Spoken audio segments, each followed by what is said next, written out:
Hello everybody. How you're doing? Welcome to our YouTube channel. Hello, Dr. Timothy. How is to comment?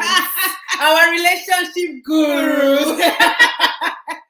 Welcome. This is your first time of seeing our beautiful faces. We are the Common Sense Sisters, one and only in the universe, in the universe of the earth, the cosmos. And on the YouTube street. Any other one is counterfeit. And if you're meeting us for the first time, my name is Yo-Yo. My name is Ella.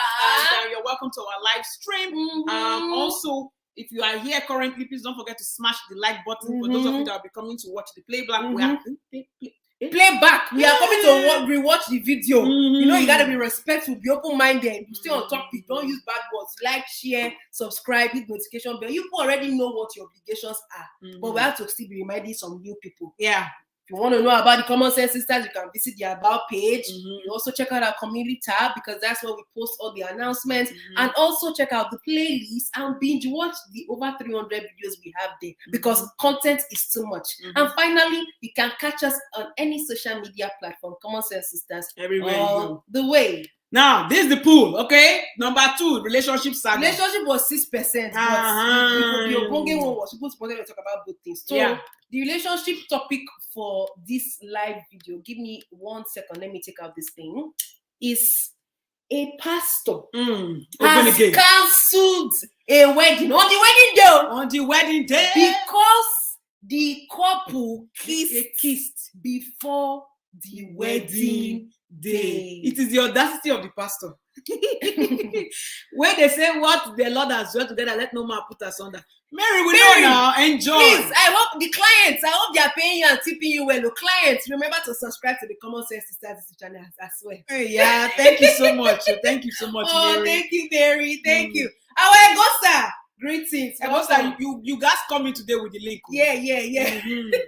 So, this story was on the streets of Instagram. We're minding our business, and all of a sudden we see people's. You know how people plan wedding? Wedding is a very emotional affair.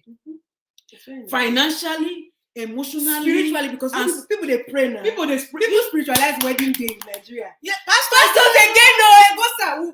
This time we're actually minding our business. We didn't go looking for them. They came to look for us on our Instagram feed. When people now wait, finally the day is come. The day has come. So English they fail. It's your wedding day. After binding all the witches and wizards, nobody will put asunder. No rain will fall. You did not know that your pastor is the witch you were binding and casting. Who would have told the couple that the pastor will be the one to be putting asunder? Who would have told them? Because of kiss. You may kiss your bride. Nagana song. You may kiss your bride.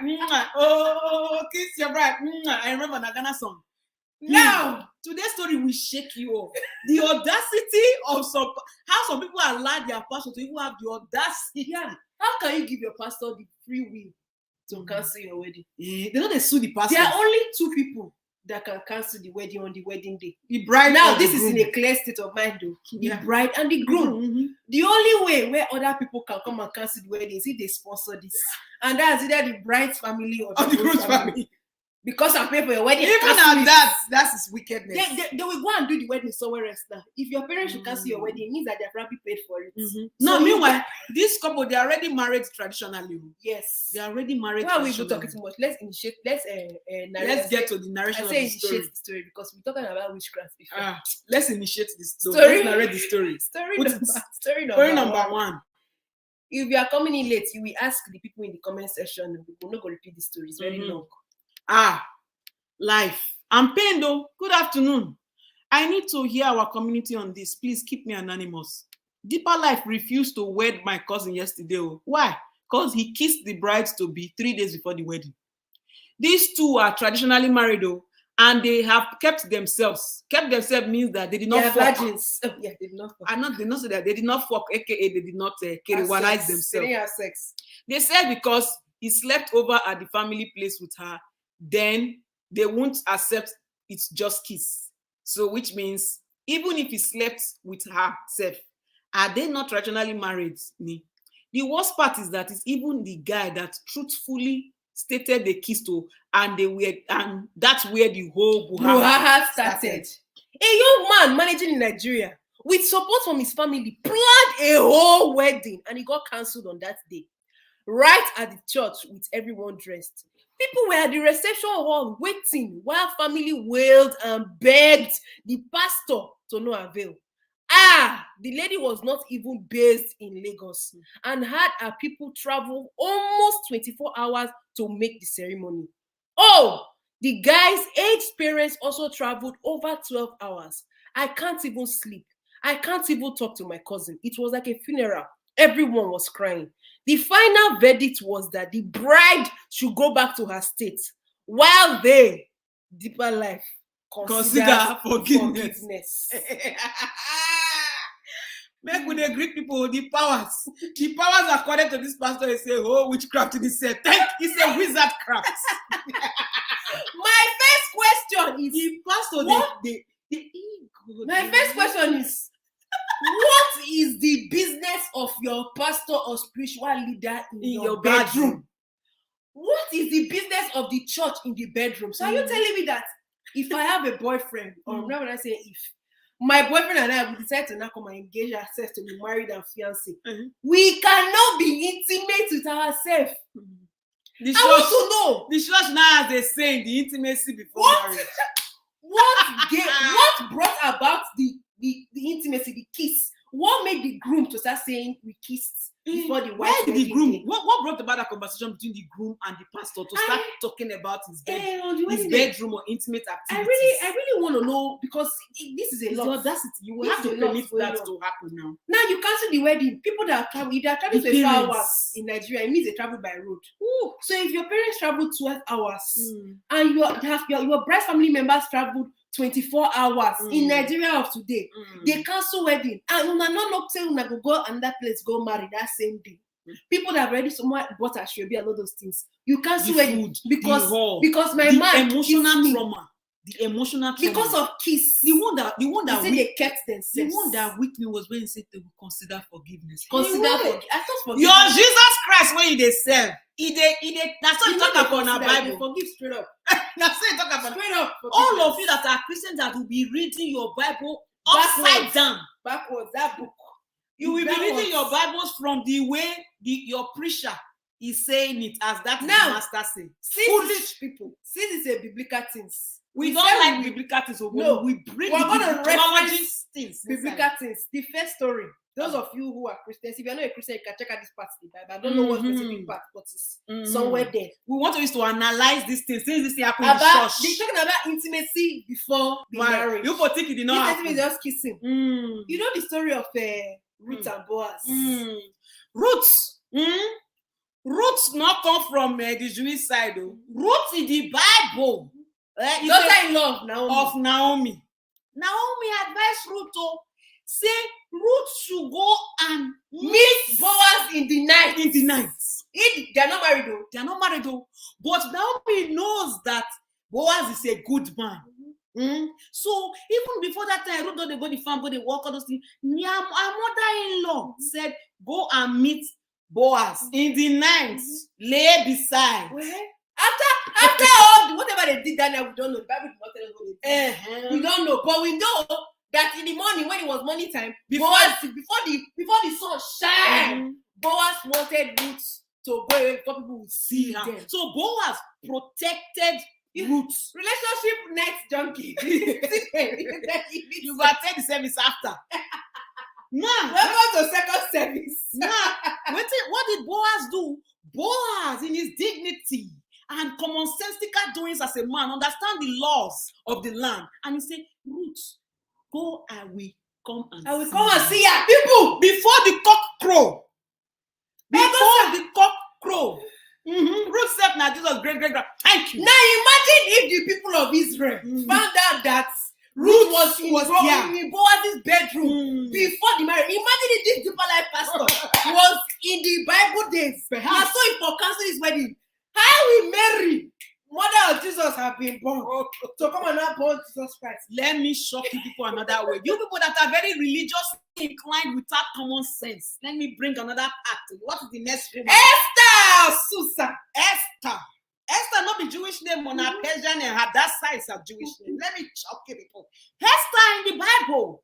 How come Mordecai is the one that raised her. Mhm. In that time, there was kitty kata kata between the Jewish people and the people of I don't forget the people Persia. Okay. Mhm. Now they know that there are some wicked people that are in the leadership force because why? Mordecai has an insight, being one of the panel men in that whole community. No, say that these Jewish people we have to say all those things. So Now the king Mm. chased away his wife Vashti for Mhm. reasons being known to him. People should go and read that part in the book. In the Bible The that part said that concerned us, it. The one that concerns the story is that the king needed a new bride. yes, and he did not say, I need a new bride only for Persia. He said, I need a new bride. Mordecai, a Jewish man, in his wisdom, did not say, oh, because I'm Jewish, because the Persians are not Jewish, Hallelujah! are not Jewish, we're not going to present. He Hallelujah. said, he go home, he He said, prepared Esther. He prepared Esther for the king. for the king. And Esther appeared with other maidens, okay, for the king. Now the king, they sample. They sample. And then when he got to When Esther, a king samples, you people know what this means. This to be now. Wow, you are really a when the king got to Esther, what is the thing that attracted the king to Esther? her mind. Her mind was stimulating him, and he saw how kind she was. And what was she With really the doing? other, she was talking to the other maiden. The other maiden was saying, "My parents are the ones forcing me to be here to be with the king because of their own selfish reasons." You know, the king heard that. He heard how Esther spoke, and he chose her to be the bride. You think before the main wedding day, the king did not sample the poo? Do you think that the king say, "Oh, are you Persia or you're not Persia? Are you this or you're not that?" Intimacy before the wedding day. Intimacy. Now, the final part of analogy. Oh, now when say Mary na the mother of Jesus Christ, listen to story. Because even the Most High, according to what they write inside our Bible, had to intervene in this thing. Now, Mary, the mother of the Most High Jesus, she was betrothed to who? To Joseph. Okay, virgin girl. Watch this now. Angel, according to the Bible, say he appeared to Mary, say you go conceive. That's not the normal thing now. I mean, that's what they wrote it. So I'm just quoting for that part. That's what they wrote it. Meaning that Mary was pregnant before marriage. But not without meeting a man. So they say. So they say. Now, we're getting to the point. Now. Now, God in heaven knows, say, this idea when he bring down through the angel, say it go cause problem. God himself go say, okay, he get to go talk to Joseph by himself to say, oh, my son, this is it. So this is how you are going to I am the one that put the child in there. Now imagine if the Jewish elders saw Mary's pregnancy before marriage. Let us also highlight the good part of the Joseph. Joseph, another honorable man, he wanted to do away with what? Mary quietly. Honorable man to do the honorable thing. But no, in the dream now, according to what they quote there, they talk say waiting that God that he appear, and say this is that. He protects the woman. 3 versions. 3 of different and while we're relating this to the story of things, to show you 3 different instances of intimacy before the marriage. Before the marriage, those of you that read Bible from the back of your brain. And God is saying these church weddings not be white man's culture. Exactly. Then they borrow culture. Take destroy life. Exactly. Borrow sense. Exactly. This first couple that we're talking about, they were already traditionally married though. And even if they were just a couple without any marriage, who is to dictate the intimacy in your relationship? Like, what is wrong with your brain? What is wrong with your brain? My own is that if that pastor was paid, if they paid for the choir, they should refund them. They should sue They say they are considering forgiveness. Who are you to consider forgiveness for a man that is kissing his woman? Annie, it can never. It's deeper than life. Yeah, it is deeper than life. I don't care about the church. My thing now is the commonsensical analogy, and I'm not here to give you religious insight. That's not my calling. No. This is research based, and we cite 3 different stories to this matter at hand to relate to what is being talked about. So I'm stimulating your brain to be thinking. Oh, some of you don't know this story. Thinking. While you hold that thought, last year this same news of pastor canceling wedding also broke, and I'm going to read the story. We're going to read the story. And there's also a video attached to it. Now, I hope you are stimulating yourself. We hope you have hit the like button while you are here.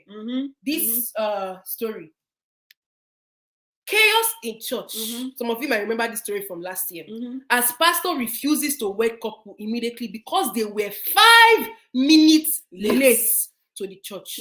Church members and wedding guests in a church in Port Harcourt engaged in verbal fights with when the pastor refused to wed the couple right away because they arrived 5 minutes late to church.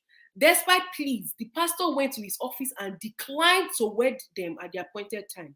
He left the couple waiting for 1 hour and allegedly said he will wed them at his own convenience inside his office, not in the church as expected. Right. At some points, the bride broke down in tears while the groom tried to console her outside the church building. Those defending the pastor clashed with those who were on the side of the heartbroken couple. There was a footage that was shared. And I think it's the photographer that probably even shared the story of some pastors who are feeling like God, and they kept them waiting for 1 hour. He was covering the event. I think I will just go and play the story. Anyways, eventually the couple got tired of waiting for the pastor, and they got another person. He's a different couple to serve as the officiating pastor. Since they exchanged the vows could not be held by the initial pastor. Now you will see the beautiful bride and groom in this video that we're going to play right now. They said the couple should leave the church building and come to the office so that he will join them in the office. That's the groom. The groom is very, very pissed off. The bride has gotten back into the vehicle. Everybody is pissed off. This is the pastor. This is the kind of thing they do in this church. Because the couple was 5 minutes late. 5 minutes late. Because the couple was 5 minutes late. 5 minutes late. The church service was supposed to start by 10. Yes, he's in tears because of what this pastor has done. Can you imagine what's happening?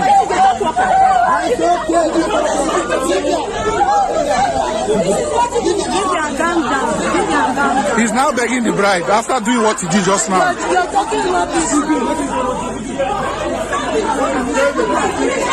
Man, I'm going to remove a hair that you put on your head since 2016 before you talk to me. Remove that hair that has been on your head for 4 years. Get out of my face. I can't even look at you. You want me to cry?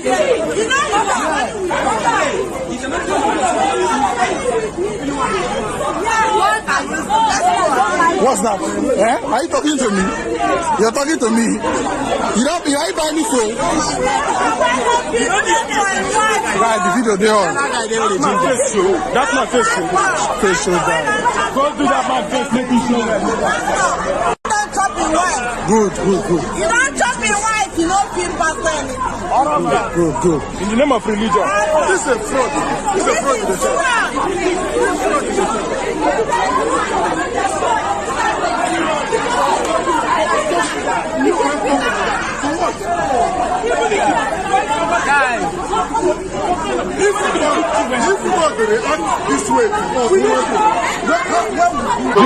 This is the member of the church that wanted to fight us. This is the member of the church that wanted to fight us. This man is trying to hold me so that I won't do video. He's a member of the church. Those are the members of the church that were trying to fight us. Nobody can fight us here because this is my fellow photographer. This is the photographer, Samuel Ifeanyi. He's the one that they wanted to fight. He's the one that wanted to fight. That's the church member. He's the one that's stepping into the church right now. This is the bride. She's in tears. Go take close to it.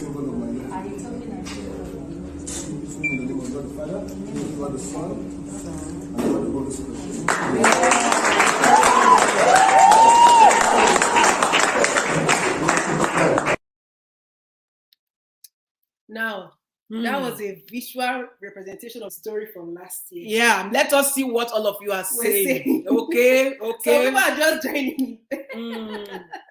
Child, pastor, they're oppressing. See how that bride was crying. Thank God that that person went there immediately. The group was even cursing people out. So that's not the full video. Yeah, we heard about the story, and the pastor don't die. He's dead now. That one is his business. The answer is spiritual. So if he wasn't feeling well, why? He didn't say feeling well. So are you listening to the story? He said they came 5 minutes late. 5 minutes late. We were 5 minutes late. And that's like a video example of the chaos that was happening in the church. Pastor said, I blame the couple. They lack common sense. How can you give a mere human being such powers over your life? Pastor Way get like 5 girlfriends. or more in that same church. If we talk now, they go say that's talk for the too first much. couple, because the first couple they decided not to marry. The Yeah. second couple they went ahead and had somebody officiate their wedding. Now religion now. The problem is not religion. No. The problem is the people who practice it. Religion is not the problem. The problem is the people that practice it. Because if you don't practice it, religion doesn't come to human being. Human being go to it. Human being they dictate how they want to actualize it. Yeah, doctor is saying that Nigerian pastors are very powerful and controlling, and the original influencers before social media. Facts. Spiritual this thing. Very true. My business is a not beautiful dress. My business is not with the pastors. It's with the couple. How can you give somebody so much autonomy? That's the over first your couple. life? The first couple. The second one, I like what they did. Yeah, you see how that girl was crying. You see how the bride was running up in and a down. beautiful The dress. trauma she would have gone through emotionally. Goodness. Her parents, everybody that were there to support her. You useless nincompoop of a pastor that is now gone. You say they are 5 minutes late. You went early. You went early to 6 feet. Oh, yeah. Toby said he was responding to Annie. Okay, yeah. So these are the two wedding stories. Now we had one other tweets that was actually very funny. You know, go put panel or you go put the story. Put panel. Okay, I will just put the link for people who have anything to contribute. Be coming to the studio and be lining up. Yeah, what do you have to say to the couple, to the pastor, the people that allow religion to possess their mind? So those people that share the details of their bedroom with their pastor, because some people are like that. Some people are like that. You will go and say, "Oh, pastor, my husband, my wife, they are not doing like this."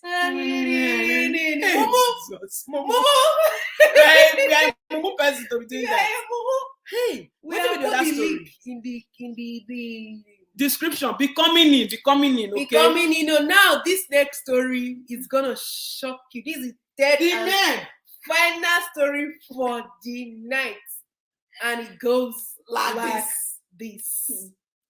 My neighbor even told me that he sent his house rent of 7 million naira to his fiance's account since he was abroad for the holiday and did not want to spend the money. The girl gave 5 million naira to her church as seed of faith. Women are now running mad these days. So no. Please, that's just a funny click story. on the link and be coming in. And we have to remember that the debate is not about us. It's about you coming in to share your What opinion. do you have to say to this couple? What do you have to say to this woman that is using 5 million naira out of 7 million naira to source? How can you have a responsible man in your life that is abroad? No, he traveled abroad for holiday. You see, I don't want to touch this money. Let me give it to my fiancé to keep for the rent. You useless nincompoop of a woman. Say you go use the money to sow seed. Madam, why did you use your own money to sow seed? We want to know why there is so much influence of your church in your life. Like, why do people allow this nonsense happen? Yes, we want to know. And before people even start coming in, I think we wanted to also make an announcement that we are on long weekend this weekend. So on Monday is family day in Canada, meaning that we are free. So on Monday we'll be having additional lives. So you can join us same time, 2 p.m. on Monday. Back to today's life. Theo is saying, the guy that did the video stop trasher. Yes, Otio. Yeah, he's a photographer.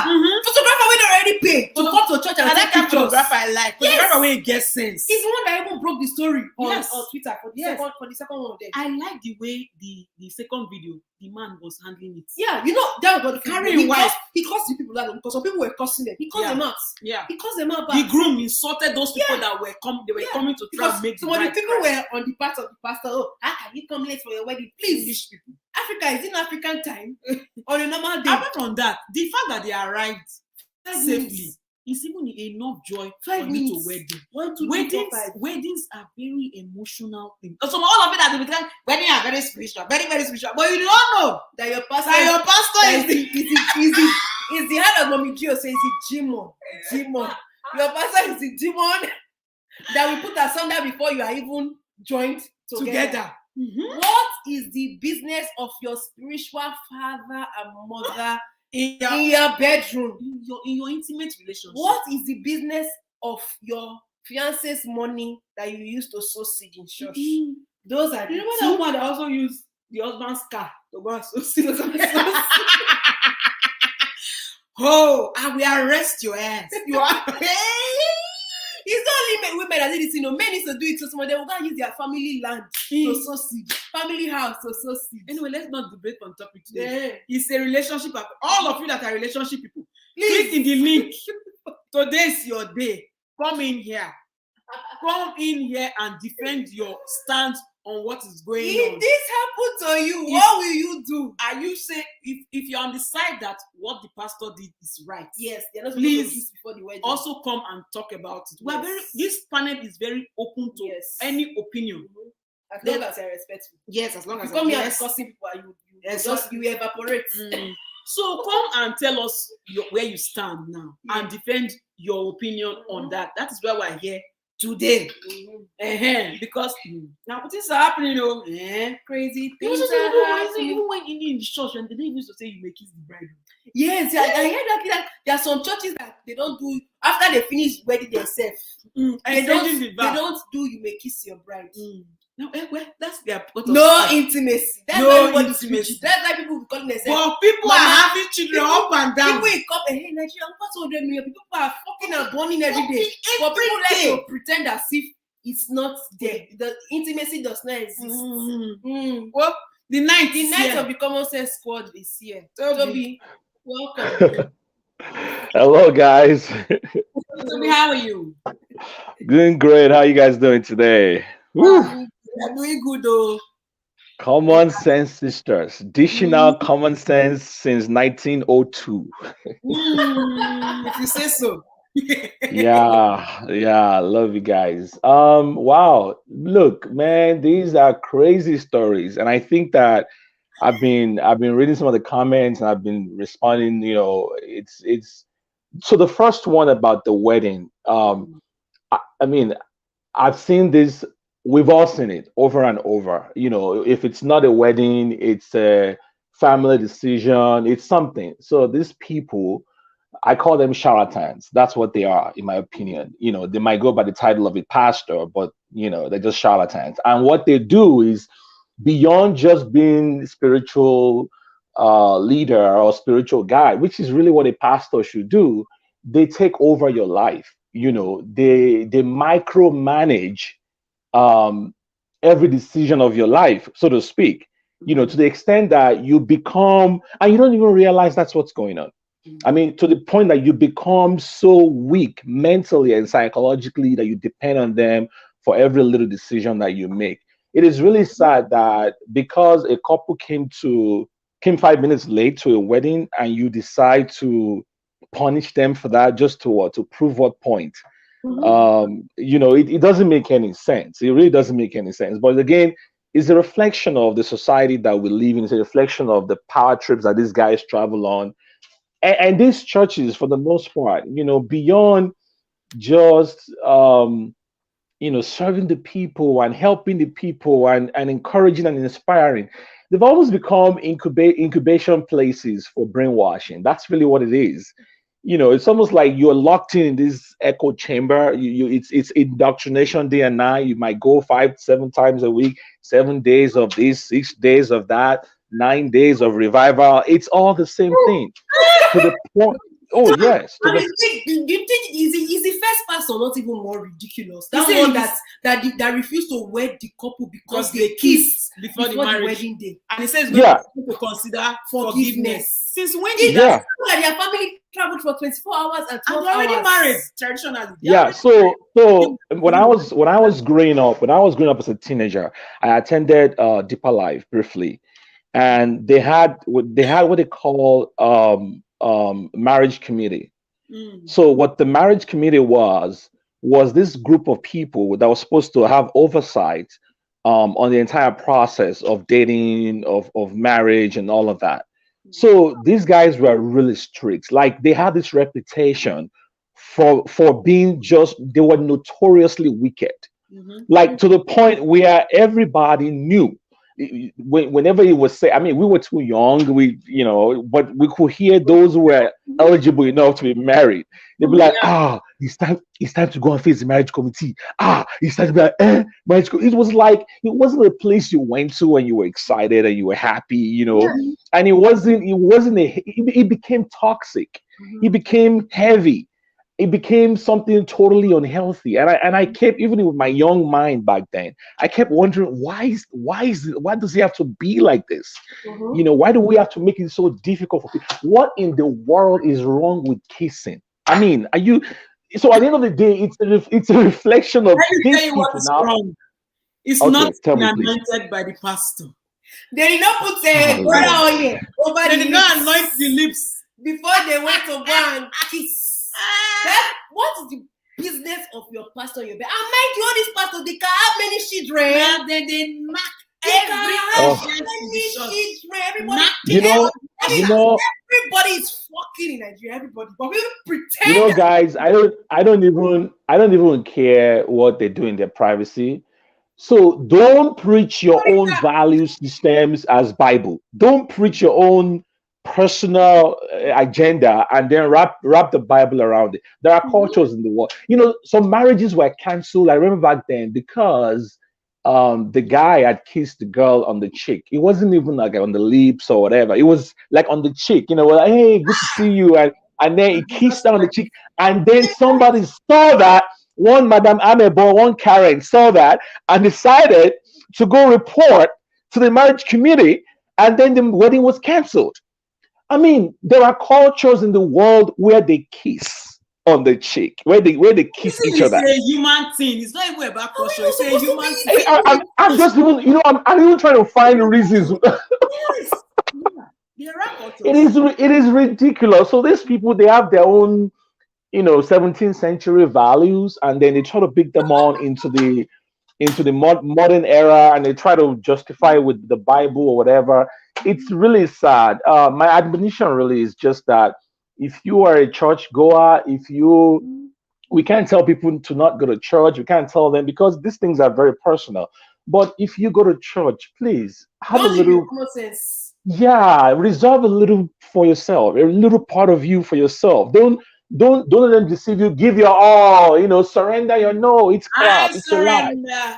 Yeah, I surrender. It's all lies. No sermon here. No sermon. Yeah, let's not. Yo, don't take me there. You're taking me there now. Don't, please, don't. Don't. Yo, don't get me started, because if I start to worship now, this show will turn to another thing. Enter the studio. Anyway, so if you are a church goer, reserve a little for yourself. The church alone is not the final arbiter when it comes to knowledge. It's not the final source of knowledge. The Bible alone is not the only source of knowledge. All of these books, I don't care who wrote them, they are not the only. The world is very complex. The world is a big place. It's not black or white as they try to present it to you in church. So reserve a little, just a little bit for yourself. All these 7 days of this, 5 days of that, 10 days of that other one. I don't want to mention nobody's name, but I did hear. I don't tire. Did you hear of the woman that went to go and fast in church because her husband was cheating on her? They advised her to fast for 7 She days. ended up dying on day 4 or before 5. I think she died though. Yeah. In the church. I heard that story. I actually shared it with a friend when he broke at the time. That is an example of what we're saying. No prayer or fasting will change the heart of any partner.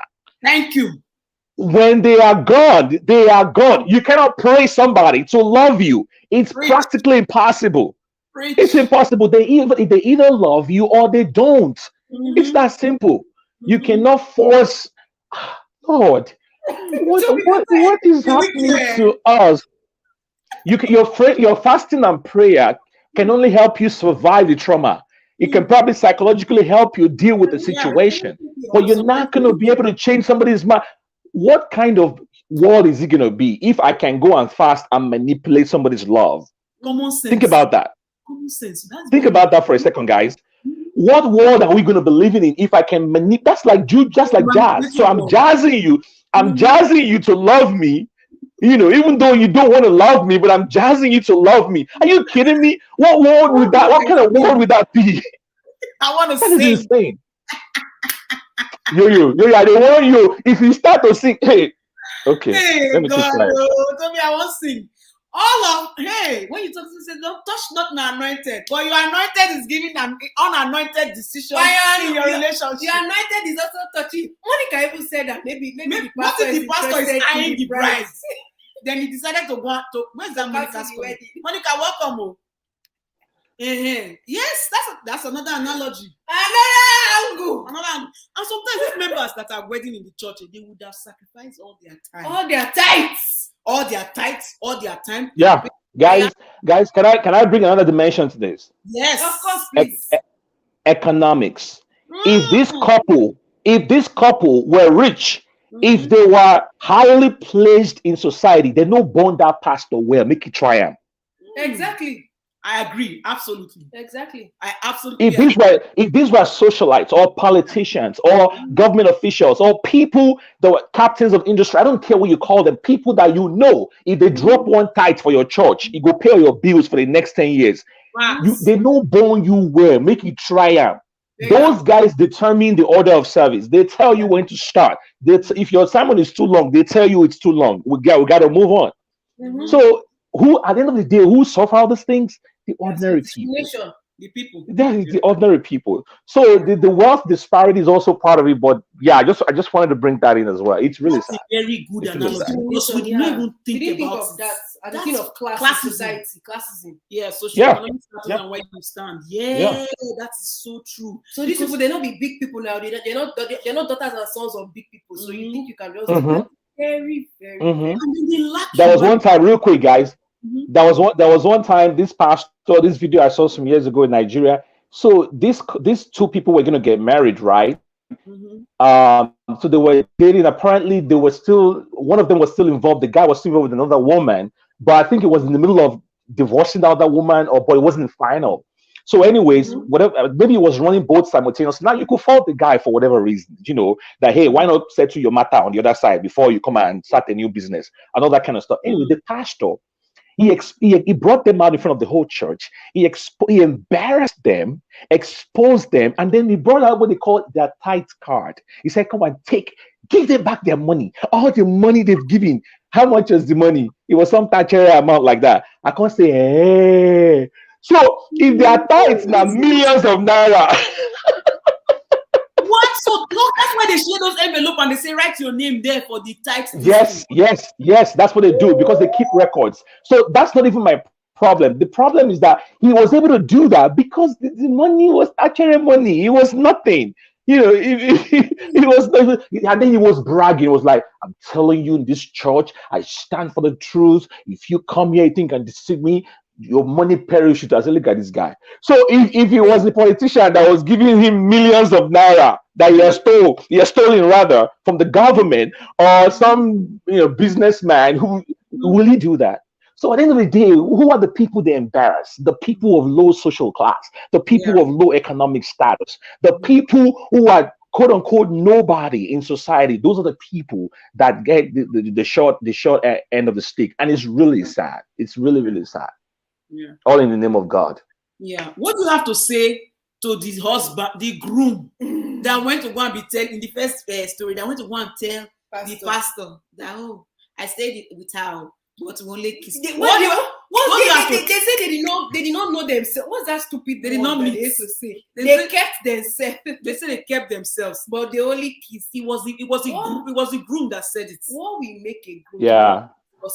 What do you have to say to some men that open their mouth loosely? Yeah. It's part of what we've been talking about, guys. I mean, you guys have said it all. That guy, he has lost himself, but he doesn't realize it. Learning is love, okay? He's lost. He has lost himself. You internet just like confess your sin. Hey, Toby.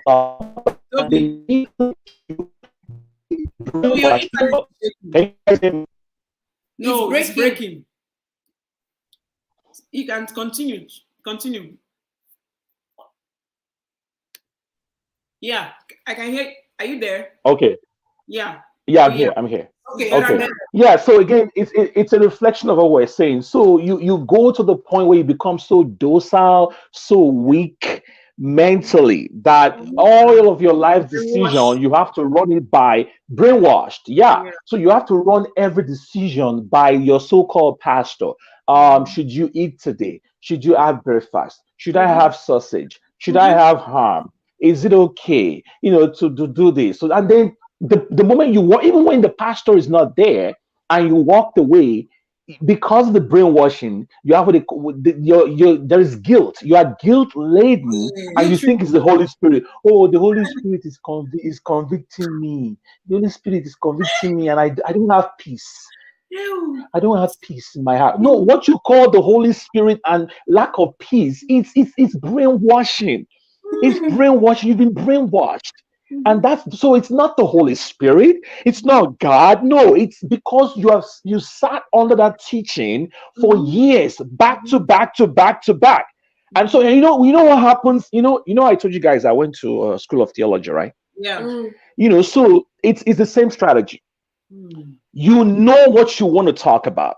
So this guy comes on the platform. He knows what he already wants to talk about, and then he goes into that Bible and he cherry picks. He cherry picks verses of the scriptures to support his already preconceived notions and other things he want to talk about. Yeah. So he's not doing an extensive study on what he's preaching on the book or whatever. No, he's just looking for verses of scripture to back up his nonsense ideas. That's what he's doing. So it downloads all of that to you, and then you hear that back to back to back to back to back to back to back. So any little thing that goes wrong, you have a flat tire, is because you kissed your fiance. You kissed your you lost money in business.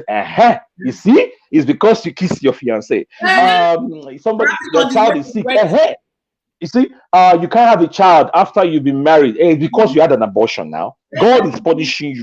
You see, God, that abortion you had, so it's all of this nonsense, this garbage that they spew out to the people, and then you've been brainwashed over the years and you don't even realize it. So that's what's going to answer to your question. That's what happens when a guy does that.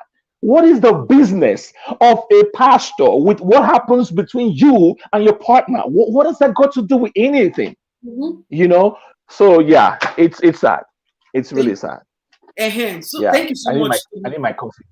Oh, thank you so much, Toby, for doing that. Now the final question, not final.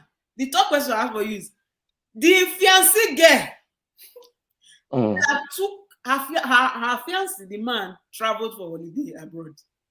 In order for him not to spend the 7 million naira for rent, for him to control himself, he sent the 7 million naira to his fiancé's account.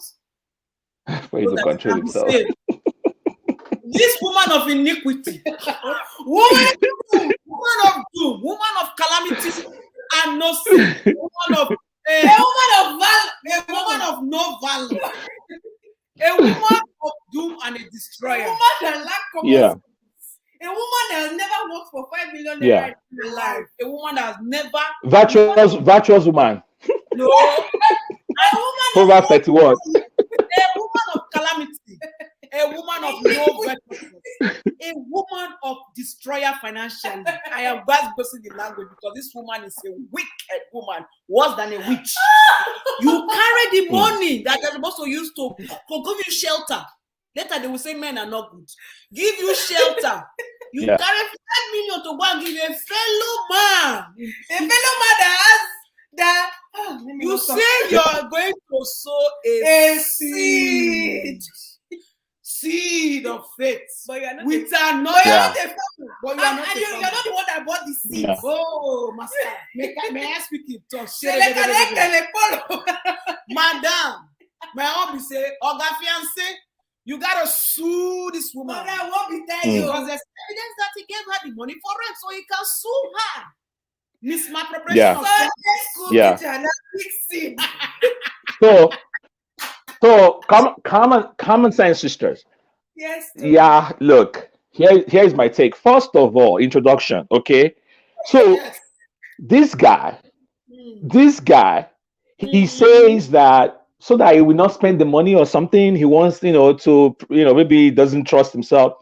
This is part of what we're When you go on saying. vacation and you attempted to spend more than this thing, it's a sense of Yeah, responsibility. people need to get people need to be enlightened about some of these things. People need to not trust only one source for information. If you have 7 million naira and you think you're gonna be you're going on vacay in the next 1 year, there are several ways to save that money. They have a certificate of deposit in No, banks. They have accounts that will limit your withdrawal. Yeah, very true. Hello, can you hear me? Yes, Yeah. we can hear you. Yeah. So the bank, your bank has a lot of options for you, that there are accounts you can deposit that money into that restricts your withdrawal, that restricts you from withdrawing that money market, CDs, all these things are available. You don't have to ship that money across the Atlantic to some girl in Nigeria. Anyways, we're way past that. He did not do that. Now, this girl takes this money on the word of the man of God, quote unquote. She turns around and she sows that seed. You know what to tell them? I've been in. Oh, no. I've been in services where they tell you, sow your mortgage, sow your with your credit card. So your mortgage. Yeah. Yes. I've been live. I've been there. Yes, man. I'm as serious as a heart attack. Yeah, I am as serious as a heart attack. I've been there. Where they tell you to sow your mortgage. They tell you if you have a seed money that you even loans that you've collected for businesses, you want to do a startup. They tell you to sow it because God will multiply in 100-fold or some shit like that. They're like, oh, it's not gonna be enough for you anyway. Now, Toby. So, Okay, let me not disrupt. Let Toby will not. So if that girl, let me tell you, aside from the fact that she's lost, she's a goner, she is lost in the line of indoctrination. Mm-hmm. At the back of her mind, she believes that money is going to be double, triple, quadruple. She believes it. Hallelujah. So we have turned God into Las Vegas. We have turned God into whatever, like a gambler, so you give him this money, he will turn it around and then he will flip it for you, he will double it for you. So she's not giving because she loves God. No, she is giving, number one, on the word of the pastor, and then number two, because she believes somewhere at the back of her mind that God will triple, double, quadruple that money for her in due time. It is nonsense. It is crazy. It is insane. And that guy needs to be doing that. Holy lottery. We agree. Yeah. Hey, Toby. So if you talk to all of our people. Sorry, okay, you go ahead. Sorry, I'm sorry. Go ahead. As we were talking about that whole part of where you heard that they told people to sow their business money or sow their mortgage, something came to my mind. Now, these same foolish people that are going to such churches, they did not read the part of the Bible of the 10 talents, where Jesus Christ said it for proverb. The one that they gave one talent that went to go and bury it. Mm-hmm. They took it away from him and gave it to the one that had invested this money. Yes. Common sense. They did not read that part. How can you use your rent money to source? The money is not even from you, self. It's your man, another person's money. Forget the fact that this is your fiancé or whatever, another person's money. Amaka, you're saying that what's wrong with him? So, guys, have you? Would be sarcastic. Sorry, Toby, carry on. Sorry, is that sarcasm or wait? What's wrong with him trusting his girl with the zombie? I don't know if it's sarcasm. I don't even understand. Amaka, what's in the talk? I don't understand what's in the talk. Because are you being sarcastic? I don't even understand what's in the comment means. Maybe not sarcasm. And because it's zombie of the girl. No, the man is not wrong for trusting the girl. No. The girl is stupid. The fiancé is stupid for breaking that trust. It's like, forget the fact that she went to go associate in church. Mm-hmm. It's like taking the money to another man. Mm-hmm. Yeah. Because who is the owner of the church? It's not a man. It's a man. He's a man. Mm-hmm. He said you're going to sow seed where? That woman. How can you sow a seed that you cannot buy? Woman, that's how she will carry the feeding allowance in the home. Say she's going to plant a tree in the household of God to reap the fruit to multiply. Guys, we have heard of stories of investors, people who deposited funds in the hands of all these financial places where they promise you crazy returns. And Yeah. then these guys, I'm not going to mention the name of this particular church. What this church does is that they put the highest givers in the church on a pedestal. So they call you forward. They say then they give you a plaque. They say, oh, the number one giver for the year, the award goes to drum roll, blah, blah, blah, blah, blah, blah, yo yo, and then they bring you forward, and then you march majestically forward to the platform. You shake hands with the man of God. They give you a plaque and they celebrate you. All of those things are done today, today, today. They do it. So now you're sitting there in that audience. You're like, man, one day that's going to be me. So what they do is that statistics have shown in that church that people steal. They steal because they want to be that person that they're going to call to the platform, put on a pedestal to be awarded for being the number one giver in the church. There was this particular guy in Port Harcourt. He was taking money from investors, right? He was a member of that church. And so he took all of that money, he gave it to the church. The money that investors put under his care, and he has promised them returns. He turned around, he took all of this money and he gave it to the church. So now the video is online, pictures are online, where he was being awarded with a plaque by the man of God in the church for being the number one giver. But guess what? After a while, he could not meet up with his fiduciary obligations no more. He fled. His investors are now looking for him. They call it EFCC. They're dragging his ass all over his place. And then the next thing they did was in Port Harcourt. It happened. So they carried they did a banner. They put the name of the church there, the name of the pastor, the picture of the guy, and they're like, please, all we are saying, give us our money. You know that song now, you know. So and the church and the church can't do nothing. They're like, no, he gave it, we cannot return it. We cannot return the money. It was a seed, it was an offering, and he gave it. And you know these churches, they've covered their tracks. They have their legal team. It doesn't matter what you're bringing, they're ready for you. Yeah. Oh yeah. So this is an example of what we're saying. You know, where this girl takes how about if she has invested 5 million? I will even be satisfied if she has invested the 5 million in some fixed deposit account. The money was for rent. It was for rent. No, I agree. Why not? Okay, just don't do anything, right? Do as you agree with your partner. Put the money, keep the money in the account, leave it there, don't do nothing. Yeah. But she thought the money can be quickly doubled if she sowed the seed in the church. So these stories are the same. There's a common theme, guys, amongst all of these stories.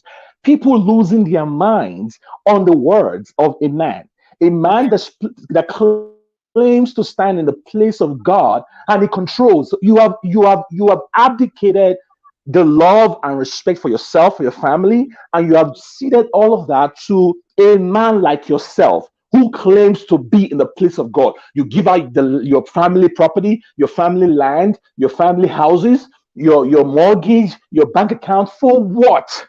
For what? So our people need to wake up to reality and realize that this religion thing, keep a little for yourself. Go to church, yeah.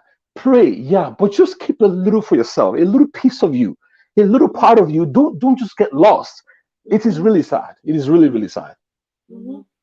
I'll leave it there for now, guys. Oh, thank you so much. Thank you so much, Toby. Because I saying your church mafia experience. Yes, so Toby, they always they narrate and they analyze. Yeah. Normal. It's the ninth of the squad. He knows now. Can't be say this one is intertwined. Thank you, guys. Thank you. I'm here. I did. Yeah, I beg. I did. I mean, it's. I mean, we can't even. This is inexhaustible. This topic is inexhaustible. I have seen businesses. I've seen people who start a business. You know, there are people who work in churches, and the church will remove the first fruit offering. They remove your tithe. They remove everything before they give you a paycheck, and before they give you the change. They claim yes. That is abuse going on, and our government needs to look into that. We need to have government agencies that have oversight over these things. How somebody work 30 days and then you decide for them. You are like, okay, I'm going to take out the first fruit. I'm going to take out the tithe. I'm going to take out the offering. And ever that you yet offering you're asking for, and then I'll give you the change.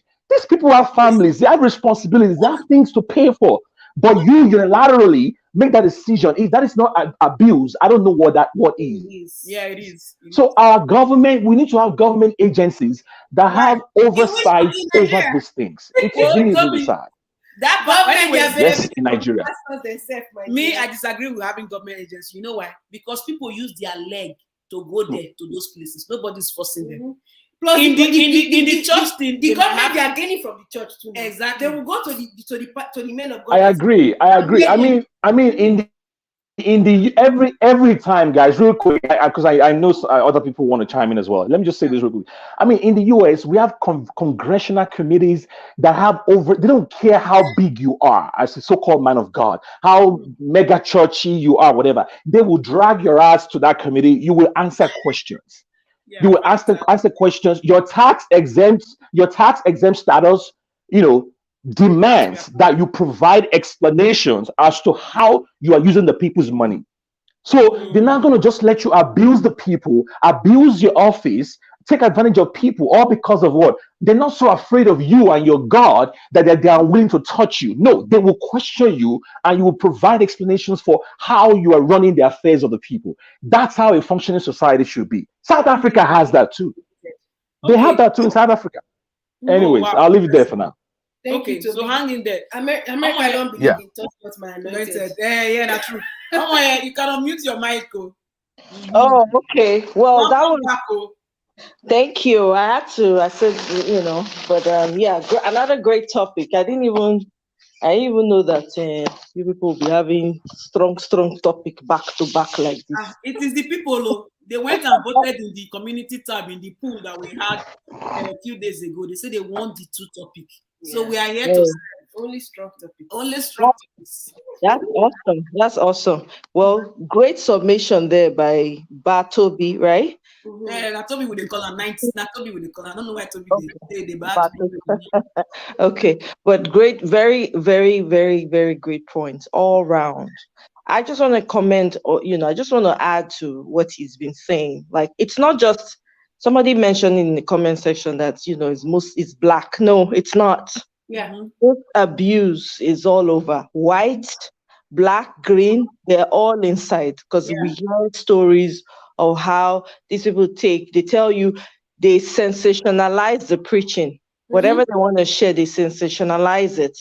Some of them have PhDs in psychology to talk to people and get them to commit, and there are people who have spent their entire lives, building the church, as they say, contributing or being workers in the church to the detriment of doing their own thing. There are people who have literally given up their lives for the church, and all for nothing. I know someone then who was a very strong member of a church in Nigeria that I'm not going to name. This girl had issues with accommodation. Nobody could secure this girl an accommodation. At the end of the day, she fell ill. She went to the hospital. She was being treated. Nigeria now. Before you know what was happening, she went in for one thing. She didn't come out. That's how she went. But she dedicated her entire life to the detriment of doing her own thing. She had skills. She had her own talent, So the abuse is on another level. So when I hear people talking about the church, the pastors sowing seed and all of that, I hear everything. I understand where they're coming from. Who no go no. You have to have experienced it to know. Some of these things, they just continue to do them because the people themselves support them. Back to the last conversation, no critical thinking. They don't have the capacity to think analytically. Why is 1 + 1 2? Why? Why can't it be 3? Nobody asks questions. They tell you this is how you're going to do it. This is the way you should do it. And people just follow like zombies. It's almost like they just sprayed powder all over the people. And so that whatever they say, the people will do. You know, so it's a heavy topic, and we can't say it enough. Mhm. And to the video that you shared about the lady who was getting married and the man decided not to do because she was a few minutes late, that's rubbish. And the pastor. Toby has said it. The pastor. pastor. Yeah. Toby has said, if they had money, if they were the known in the society, they won't try that rubbish. They will gloss over it immediately and do whatever they need to do. But because they feel they can walk all over certain groups of people, they will do it. And guess what? It is the people that gives them the power to continue to do it, though. You can't really blame them. It is the people that continues to support this craziness. Because if nobody is supporting it, guess what? If everybody going to church decides, we know they go no more.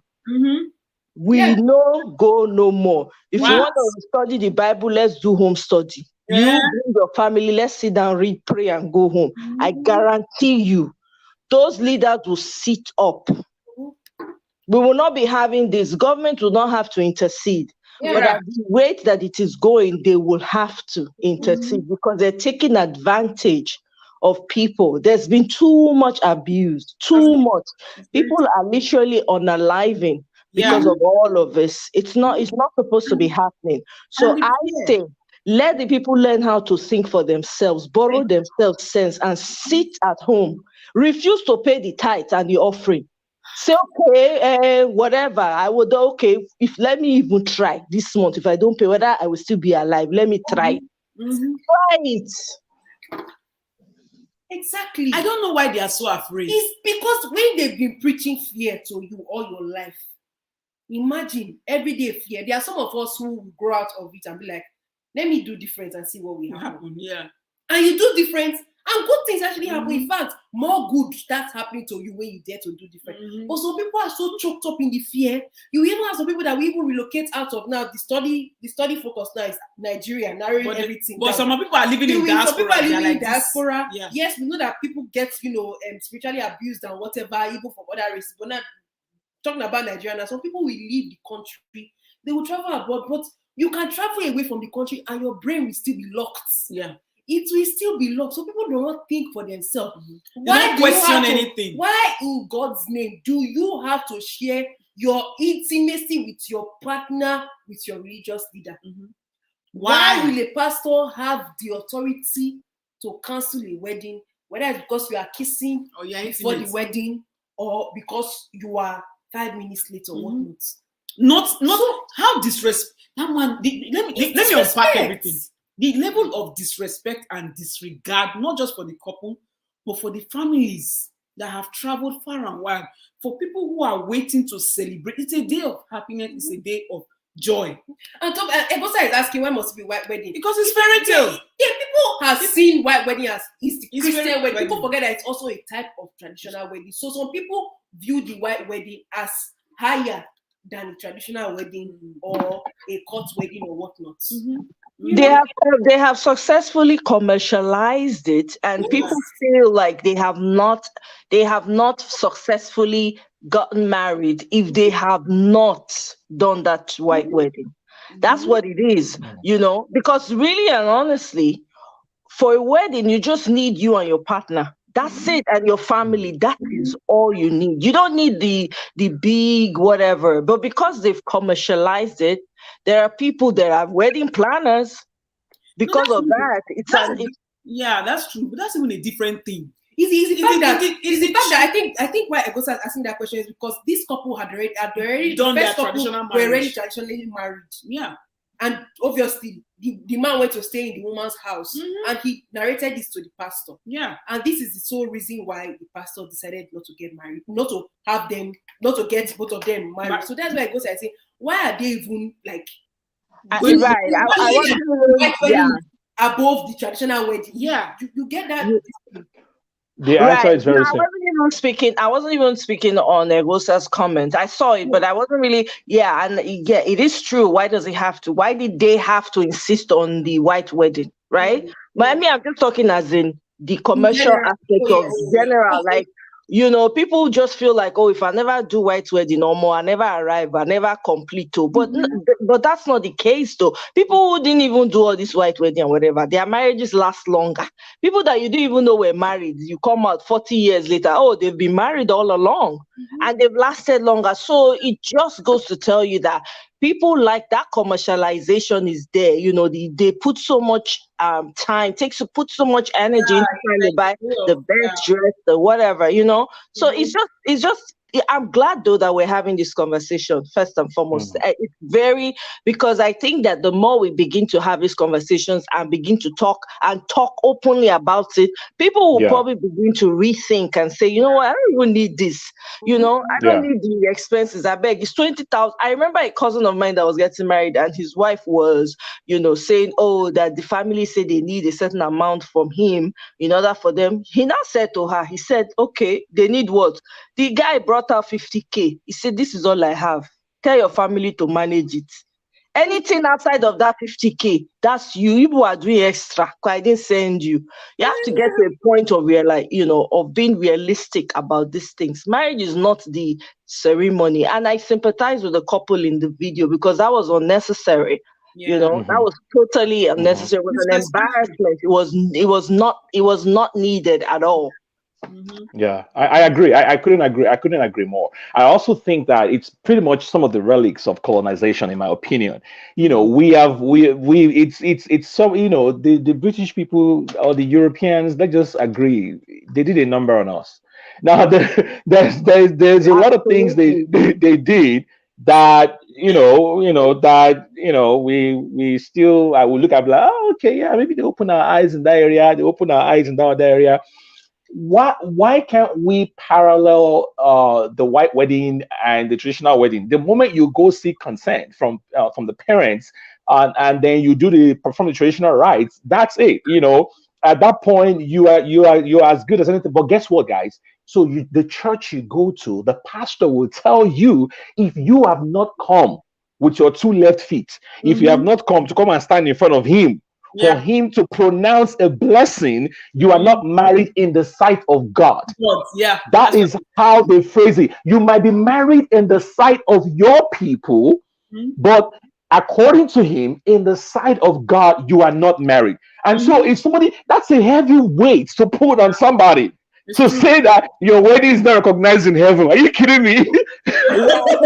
Exactly, Toby. You're very correct. And I've heard that so many times where they actually frame it specifically to that. Like, it is not valid in the sight of God. But here is where the analytical mind comes in. Here is where the critical mind comes in. Why do we have to? I understand. I agree that they did a number on us.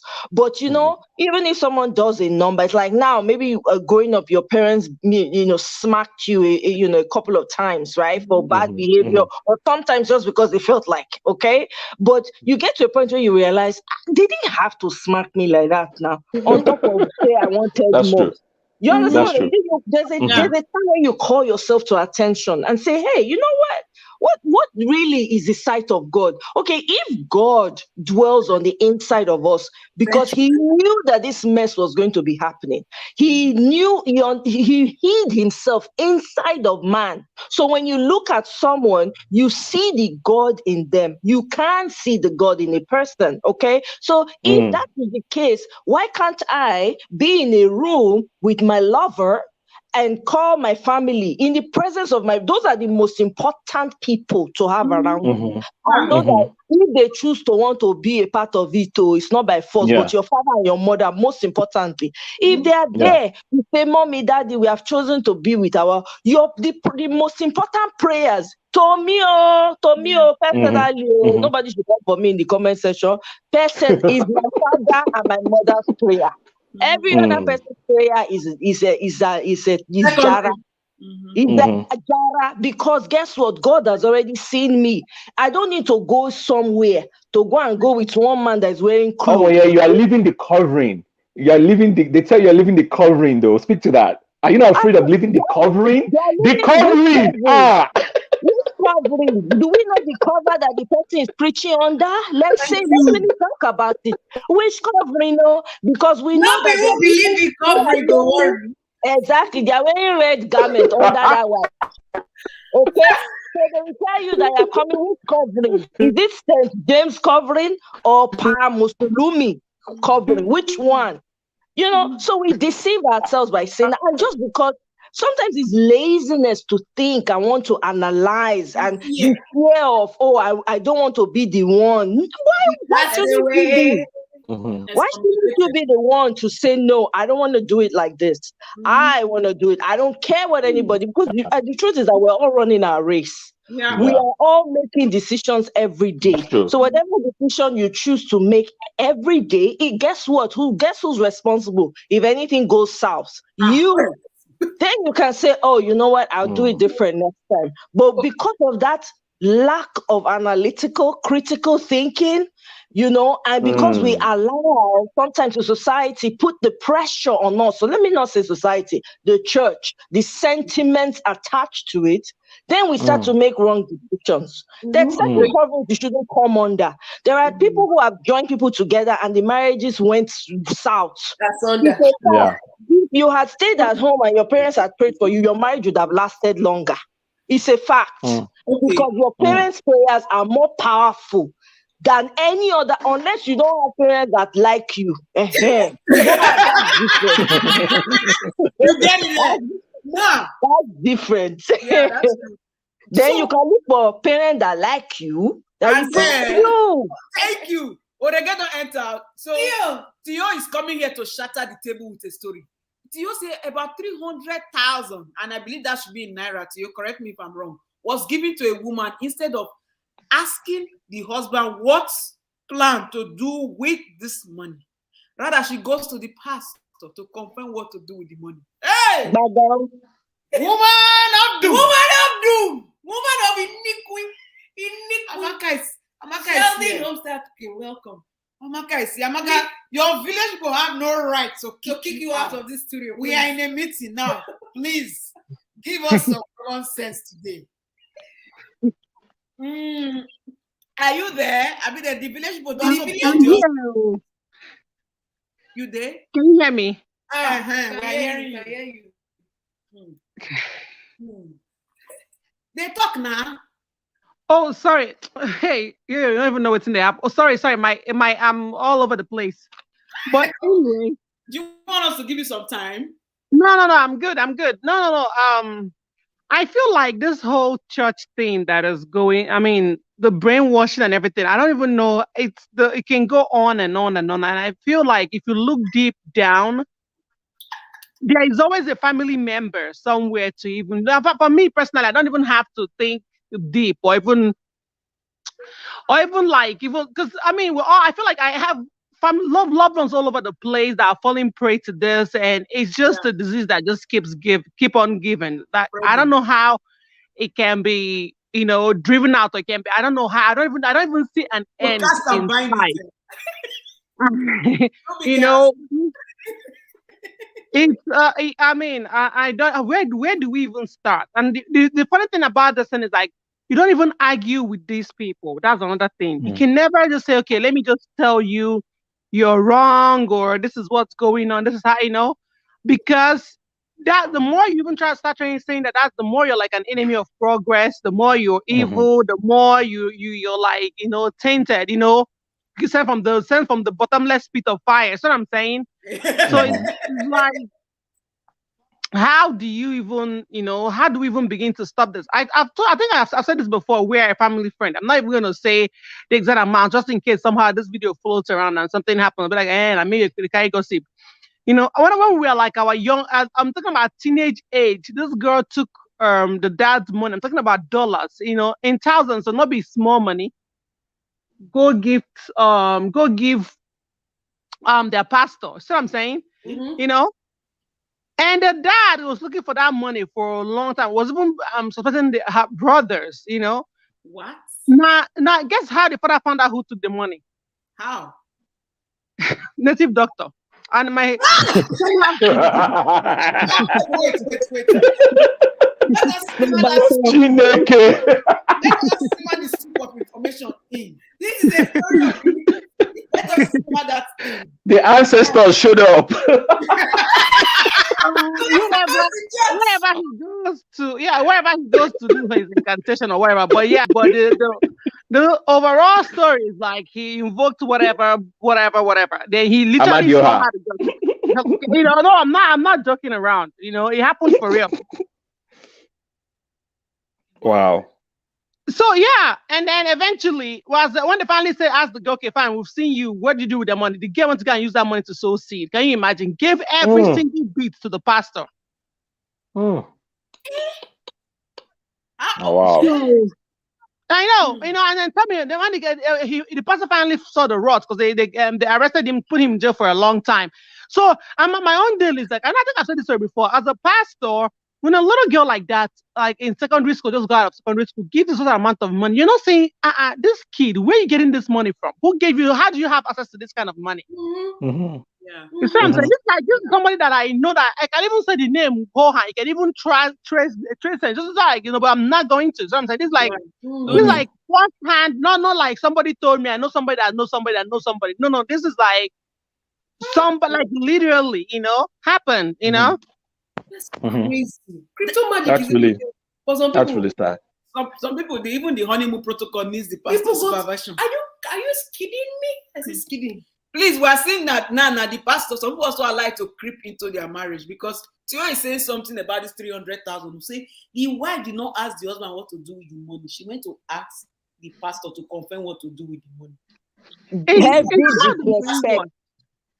Heavy disrespect.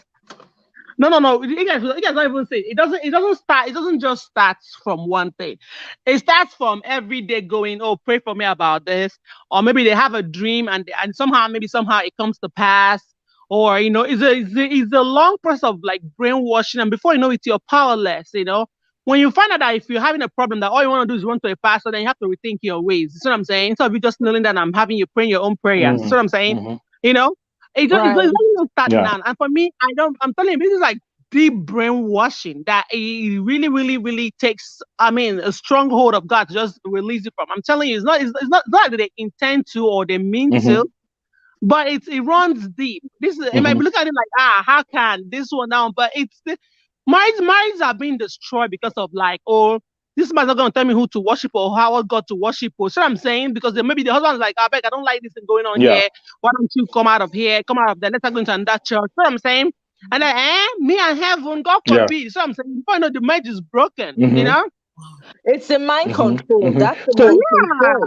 That's what they use, right? So when they have, that's the method they use to control your mind. So once they have there's music that they play. Let me just speak a little bit about this. There is music that they play in the church that they ought not to, because music has a number according to artists. I'm not an artist, but I've seen a documentary about music. There are certain keys that they use.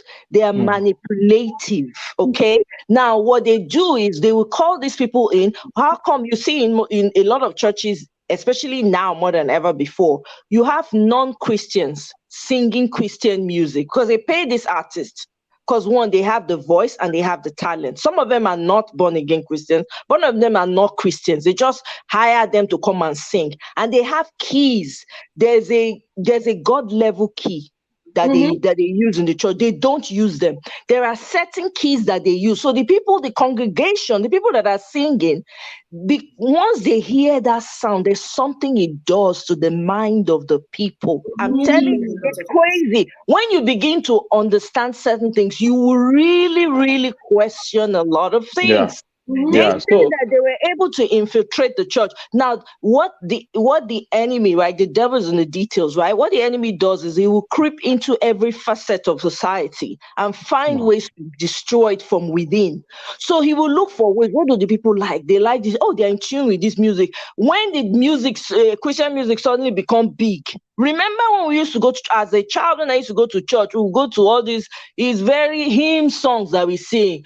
Holy, holy, holy, all those songs. We stand and no movement. They hardly have any movement, right? Now we had our own native traditional songs that we sang as well. I prefer to sing traditional songs Since I watched that documentary, my taste in music very selective. These people come into the church and they use certain keys to manipulate the people. So these people are under a hold that they themselves cannot understand. And if you stay there long enough, it takes over their way of thinking, so that whatever the pastor says, whatever, there are people here that were going to churches here that they were claiming they were healing people. A lot of people died in the process. They did not talk about that. They died because they refused to go to the hospital. Why? Because they believed that their pastor's prayer will heal them. But that was not the case. Yeah, can I say something real quick, guys, please? Yes. So a lot of times, like, these things are usually it's usually what is called the zeal of a new convert, right? So you start going to this new church, this new environment, you're all wrapped up and swept up in the atmosphere, and you are willing to give your head if they ask you to do that. I remember one time when I was in college, right? I had my last money in the world, $200 I had in my wallet then. It was even in cash. Like, I withdrawn it in case one devil wants to come and take it from my account. I had it in my hand. And I went to this program, and the man of God was like, whatever is on you right now, bring it now. Don't think. And he says, don't think about it. Whatever is on you, empty your wallet now. Me, I say, and watch what God will do. I looked at 200. I said, I never buy grocery. I don't get grocery for house. So I don't get any. I say, I think. The guy said me could not think. I just think. I march forward like this with my 2 feet. I gave my last $200. Please stop. You have after you lost that money. The Gary when I drink after that time. You know why you give that $200? Because you get back up as Gary. Of course, I have my siblings. I have my siblings to call in case it didn't work. You 14. Because if you think about it, they were also playing music in the background. All those. Oh yeah. Anyways, on a serious note, Amaka was asking, we don't know what to do or what can we do. It's been going on forever. So here's what I think, right? On a more constructive note, I think that the problem we're still having is there is only one source for mass media in Nigeria, for the spread of information on a massive scale. The church is still the only place, or mosque, or whatever your religion is, it's still the only place where people gather in large numbers on a regular basis to receive information. The moment we start, I was watching a video on, I think Daddy Freeze shared a video, and in this video, Freeze was talking. It wasn't even him; it was somebody doing the reporting for him. So this guy drove through somewhere in Lekki. I'm talking about expressway on Lekki. And on both sides of the street, there were huge signboards of churches, all kinds of churches on both sides, with the big images of the pastors. I'm like, do you even know how much those things cost? Churches everywhere, signboards everywhere. And he drove for a while on that video. It was church on the left, on the right, it wasn't about industries. It wasn't about companies. It wasn't about building things that actually develop any society. No, it was about church, left, right, and center. So my point is that the day comes where we begin to have alternatives, as opposed to the church, begin to have alternative avenues for people to go get information. I'm looking forward to the day where Commonsensesisters International Ministries Incorporated is going to have a building in Nigeria where people can gather and you have gone astray. You have gone astray now. Okay. Listen, I'm being facetious, obviously, but I'm saying that the moment we have other avenues to receive information, that is experience. But for now, the only place you cannot do a place for 5 days a week, or having 7 days of glory, 9 days of revival, 10 days of that. And some of those things, they will get to you. They will get to you. There's no way you cannot avoid it. So I'm looking for and these things are tied to socioeconomics as well. So the moment people's lives start improving, if you study the history of the world, every society that has improved over time, you can link religion and socioeconomics. You can link them. Every time where there is poverty, where there is impoverishment, religion is on the high. But the moment the government begins to do, the need phrase, we start building hospitals. Exactly. We start building good health care, providing good roads, all those things that people watch on TV, they'll be like, hey, in heaven. No, the moment those things become commonplace, you find that, okay, so what am I praying for? You now go to church, not because you want God to double your salary, but really because you just love God, or you just love your religion, or you just love your faith. That would be the reason. But until that day, for now, well, it's just going to be business as usual, which is very, very sad. It's very, very well. I have a different take to that, Toby, and I totally agree with what you said, but I have a different take to it in the sense that, I understand. I know, our leadership is not the best. I know that they're doing a horrible job. I know at all levels. Now, let's not also ignore the part that every person, every citizen of that country, the part that we have to play in that. Okay, because when the government is not working, there are very few people that form the government, right? Now, the people themselves, here you are with your brilliant summation. Here is Common Sense Sisters, right? We all have a part to play. Even the ones in Nigeria, we have smart people in Nigeria too that think the way we think. That think maybe even bigger on all levels. We need to, first of all, put a spotlight on those that are doing the work on the ground, because I know there are a few people that are doing it, but they're just not in your face. You don't hear about them. They don't talk. There's a lady, somebody sent me a video of someone in the northern region. You know where they're doing, where all this Boko Haram and stuff is happening. This woman came together. She has a charitable organization, and they built schools for all these displaced children, right? And those people that were kidnapped, and some of them were released. They have charitable, they created schools for them and created an environment so that they'll be encouraged to come to school. There's that going on, but nobody talks about it because they don't have, there's nobody shining the spotlight on them. There are people doing the groundwork. We have to keep educating each other. There's a way out, but the more we continue to have this conversation home and abroad, the minds of the people, you'll be amazed what the mind can get. The mind can just one. You might be hearing something. You might be hearing one thing that should change, that should turn your life around, right? Every day, but one day somebody will say it in such a way, it will just turn it for you. You'll be like, wow, this makes so much sense. But you've been hearing it all along. So I'm just saying. So sorry, I don't disagree. Okay. No, sorry. Of course, I totally agree. I mean, I grew up in church. Coming up in my teenage years, I was part of some of these projects you're talking about. I was actually part of them. I've been to the north. I helped build some of these things. So I am not knocking. I'm not basically painting all churches with a common brush, like, they're all just there for their personal gains. No, that's not what I'm saying. So I think, to the best of my understanding, the point of this conversation is the mindset that the people have, the people that go to these places.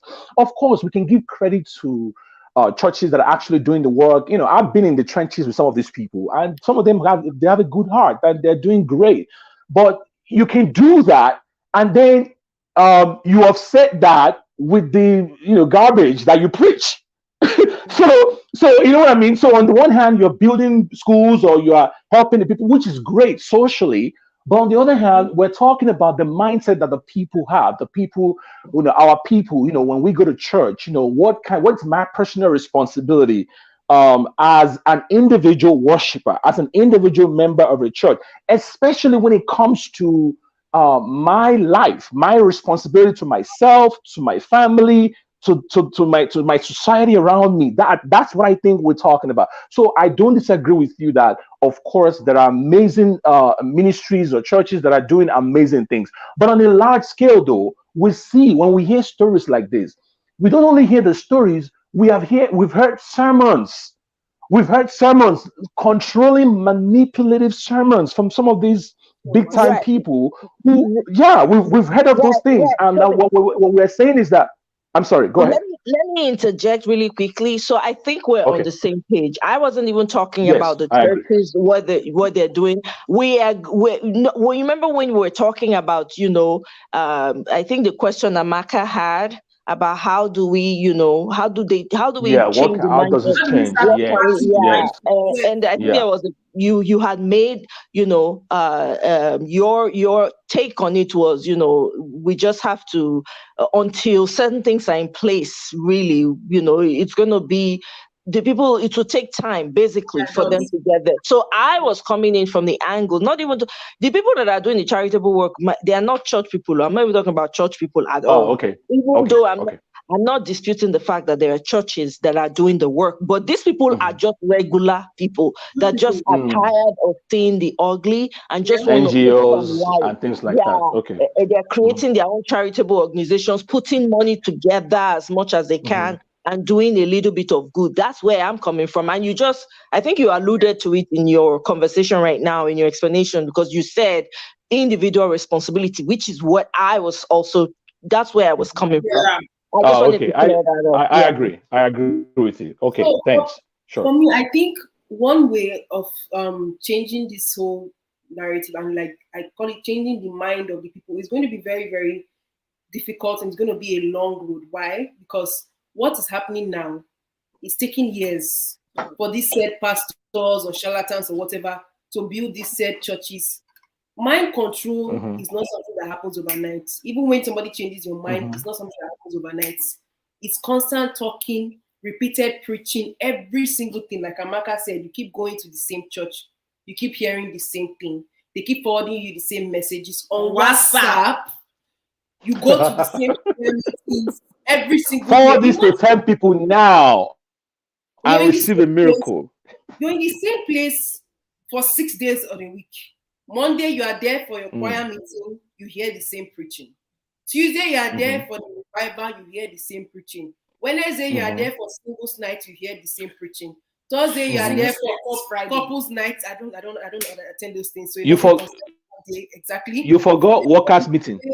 Forecasting and binding people that are stealing your destiny, your village people. Saturday, maybe you go for a break, or maybe you just go and do the final rehearsal before Sunday service. Sunday, you go there and you hear the same gibberish all over and over again. So at a point in time, if you're doing something for many years of your life, or even a few weeks, and it's not working for you, why can't you change it?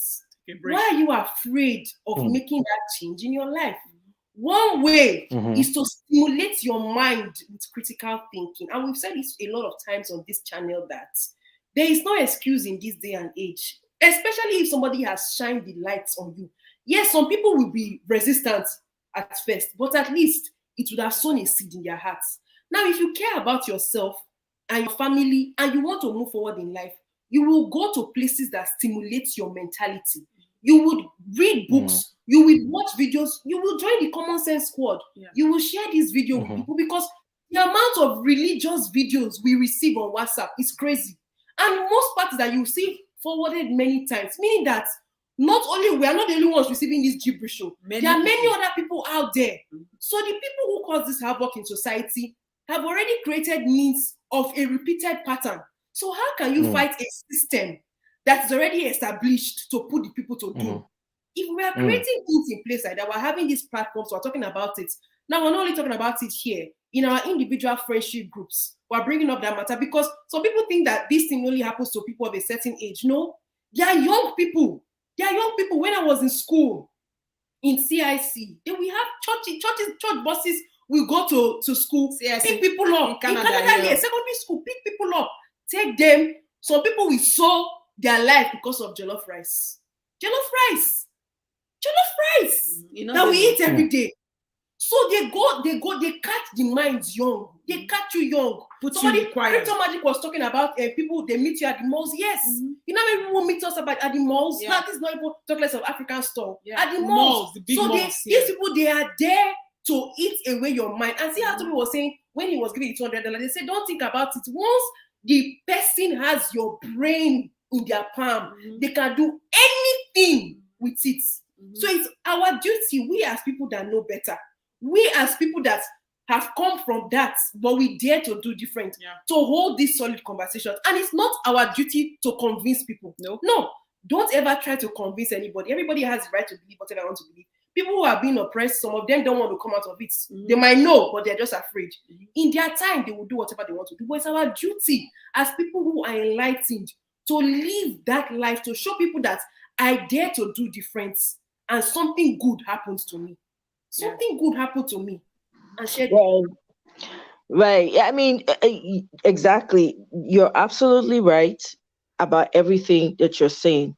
But I know that in Nigeria, the issue is still the mindset of the individual person, because there are only few leaders in the church. If you put all the churches together, they don't reach the number of people we get for Nigeria.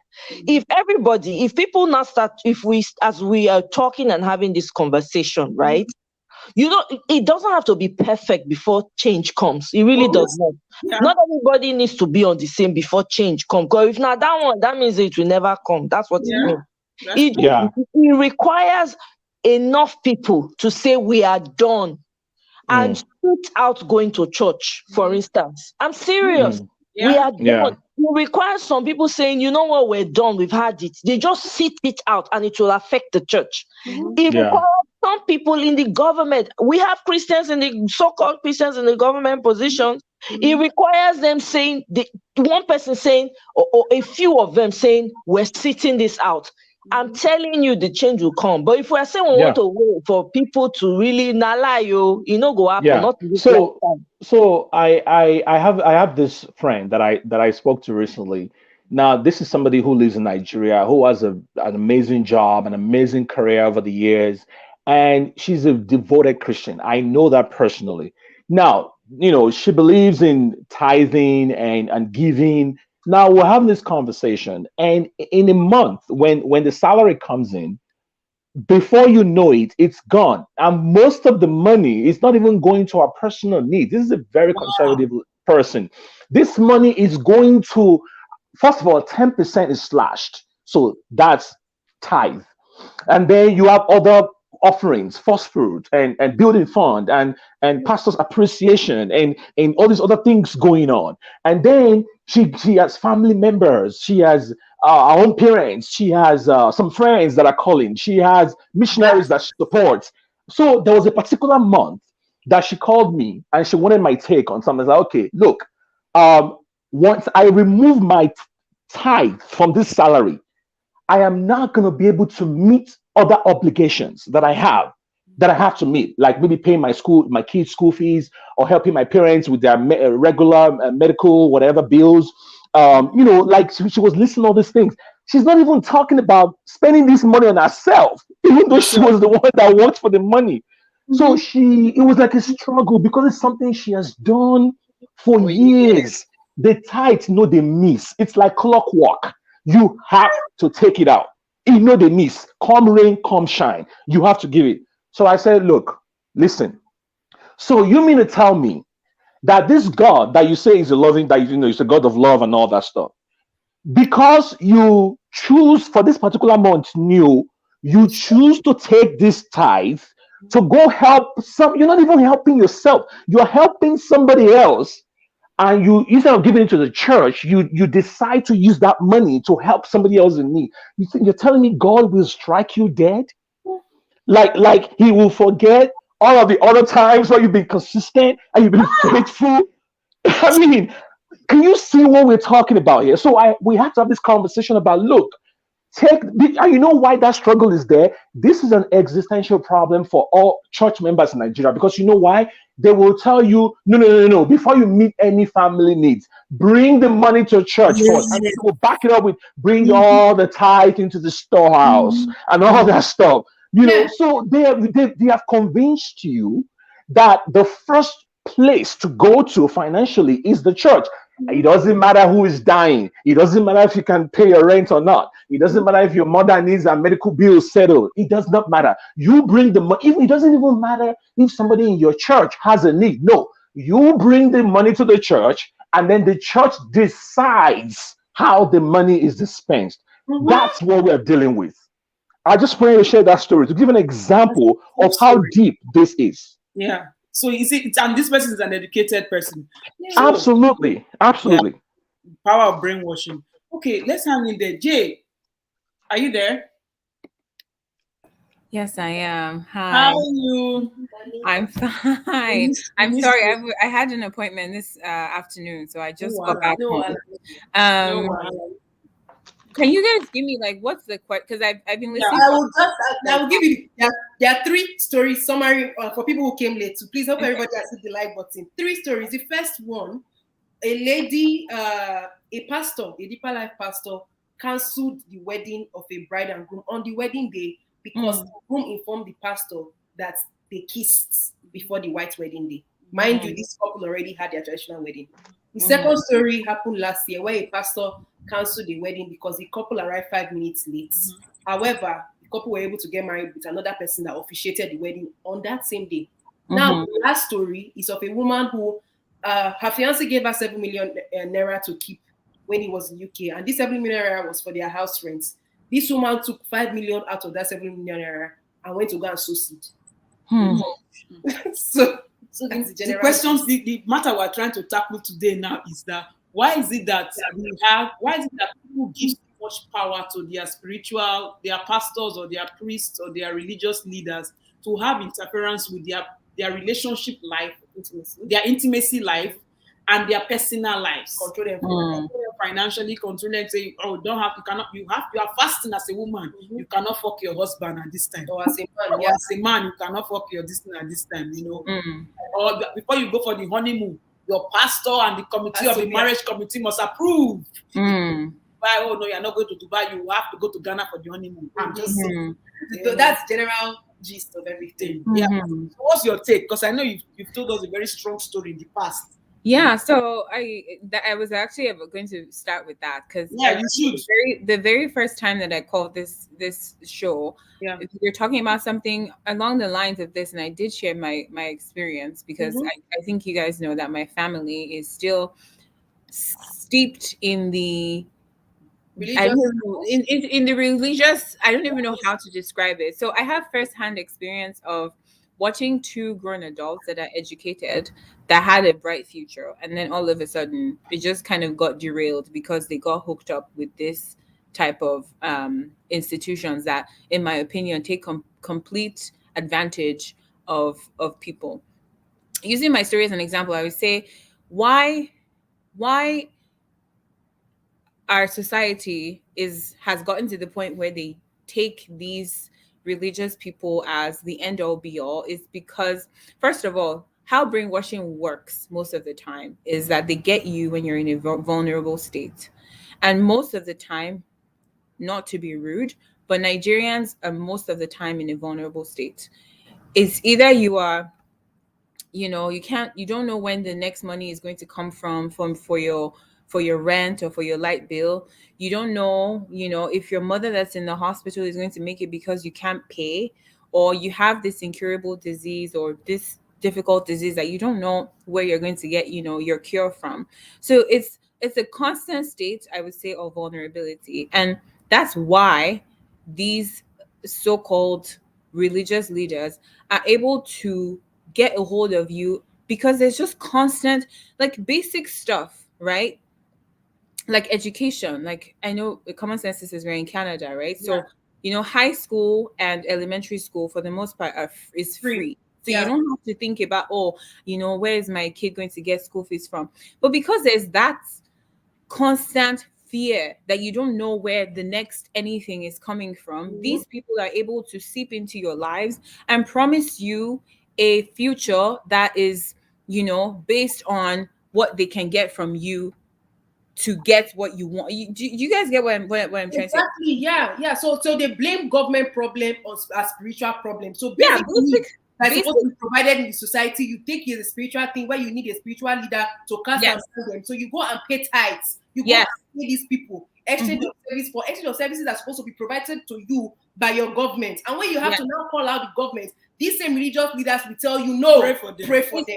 It's such a vicious cycle, honestly. And when you get people in their most vulnerable state, that is the best time for you to start that manipulation, right? Because if you promise to save them from one thing, and let's say you successfully are able to do it, right? Then they believe that, my solution is coming from this source. And therefore, why would I want to believe anything else? Even though everything the facts on the ground is that there's actually no tangible results from what you're doing, but because you've already gone through that point of vulnerability and they've been able to get you out of that situation, then you start linking everything back to that. I think I told my story of when, how my family got into this is when my mom was having me and stuff like that. I told that story before of how, like, they didn't think that my mom was going to be able to successfully have me. And then they called the pastor, and then the pastor says they should put a mantle or a white handkerchief on my mom's belly and stuff like that. And then that's how they thought that my mom was going to pass on and I was going to pass on. And then anyway, so they were in a vulnerable state and they were like, oh, my parents had been trying to have kids for a while. Right. And then they finally brought a kid to 9 months. Right. And then the child was it was looking like the delivery was going to be difficult. And then because this pastor warmed their way into their lives at that time, they now believe that the source of their children is from this person. So it was easy for my parents, especially my dad, to drop everything. And when I say everything, I'm not exaggerating. I mean everything. Like he was on his way to become a professor and all that stuff. Like this was back in the early 90s. Wow. Okay, back in the early 90s. And he had his whole future ahead of him. And all of it is just wasted and gone because they decided to, to align themselves with this type of thing. And that's why I'm saying that it's going to be very difficult to change the mindset of especially people that are not open to critical thinking. As long as this country or our society still lacks fundamental things, fundamental human rights, right? Fundamental care of like their citizens, everybody will be looking for an alternative, and that's how these people are able to thrive. You're telling somebody that they need to give you 10% of their salary, so God will elevate you to another level, and it's like, doesn't make sense. Like it doesn't make any sense. Why do I have to pay you? Are you the bouncer at a club? Are you the one? Like, are you the one that's going to give me exclusive access to go into? Like, why? Why do I have to pay you the money to get there? So and that's why most of the time when people go to another society, so when they move to diaspora and they see like, basic stuff are being provided without you having to fast and pray for it, then it's like, oh my God, wait, hang on a second, what? Like, really? Seriously? So I feel like unless we get out of that system in our society where we're in a constant state of vulnerability and people can easily take advantage of us, it's going to continue. Like, I'm sorry, but even people my age and younger, my sister's age, are still like, somebody posted a story the other day and she was like, the devil is rearing his ugly head and blah, blah, blah, blah, blah, for something that had nothing to do with the devil. Like, if you just open your brain a little bit and let fresh air blow inside, you will realize that it has nothing to do with the devil. But unless you get your mind, taking out of that position where you don't feel like I might lose everything tomorrow if I don't hold on to this religion, we won't be able to get out of this situation. That's just my take. Thank you so much, Jay. Welcome, Adewale. Adewale, are you there? Unmute yourself. Yeah, I'm here. Welcome.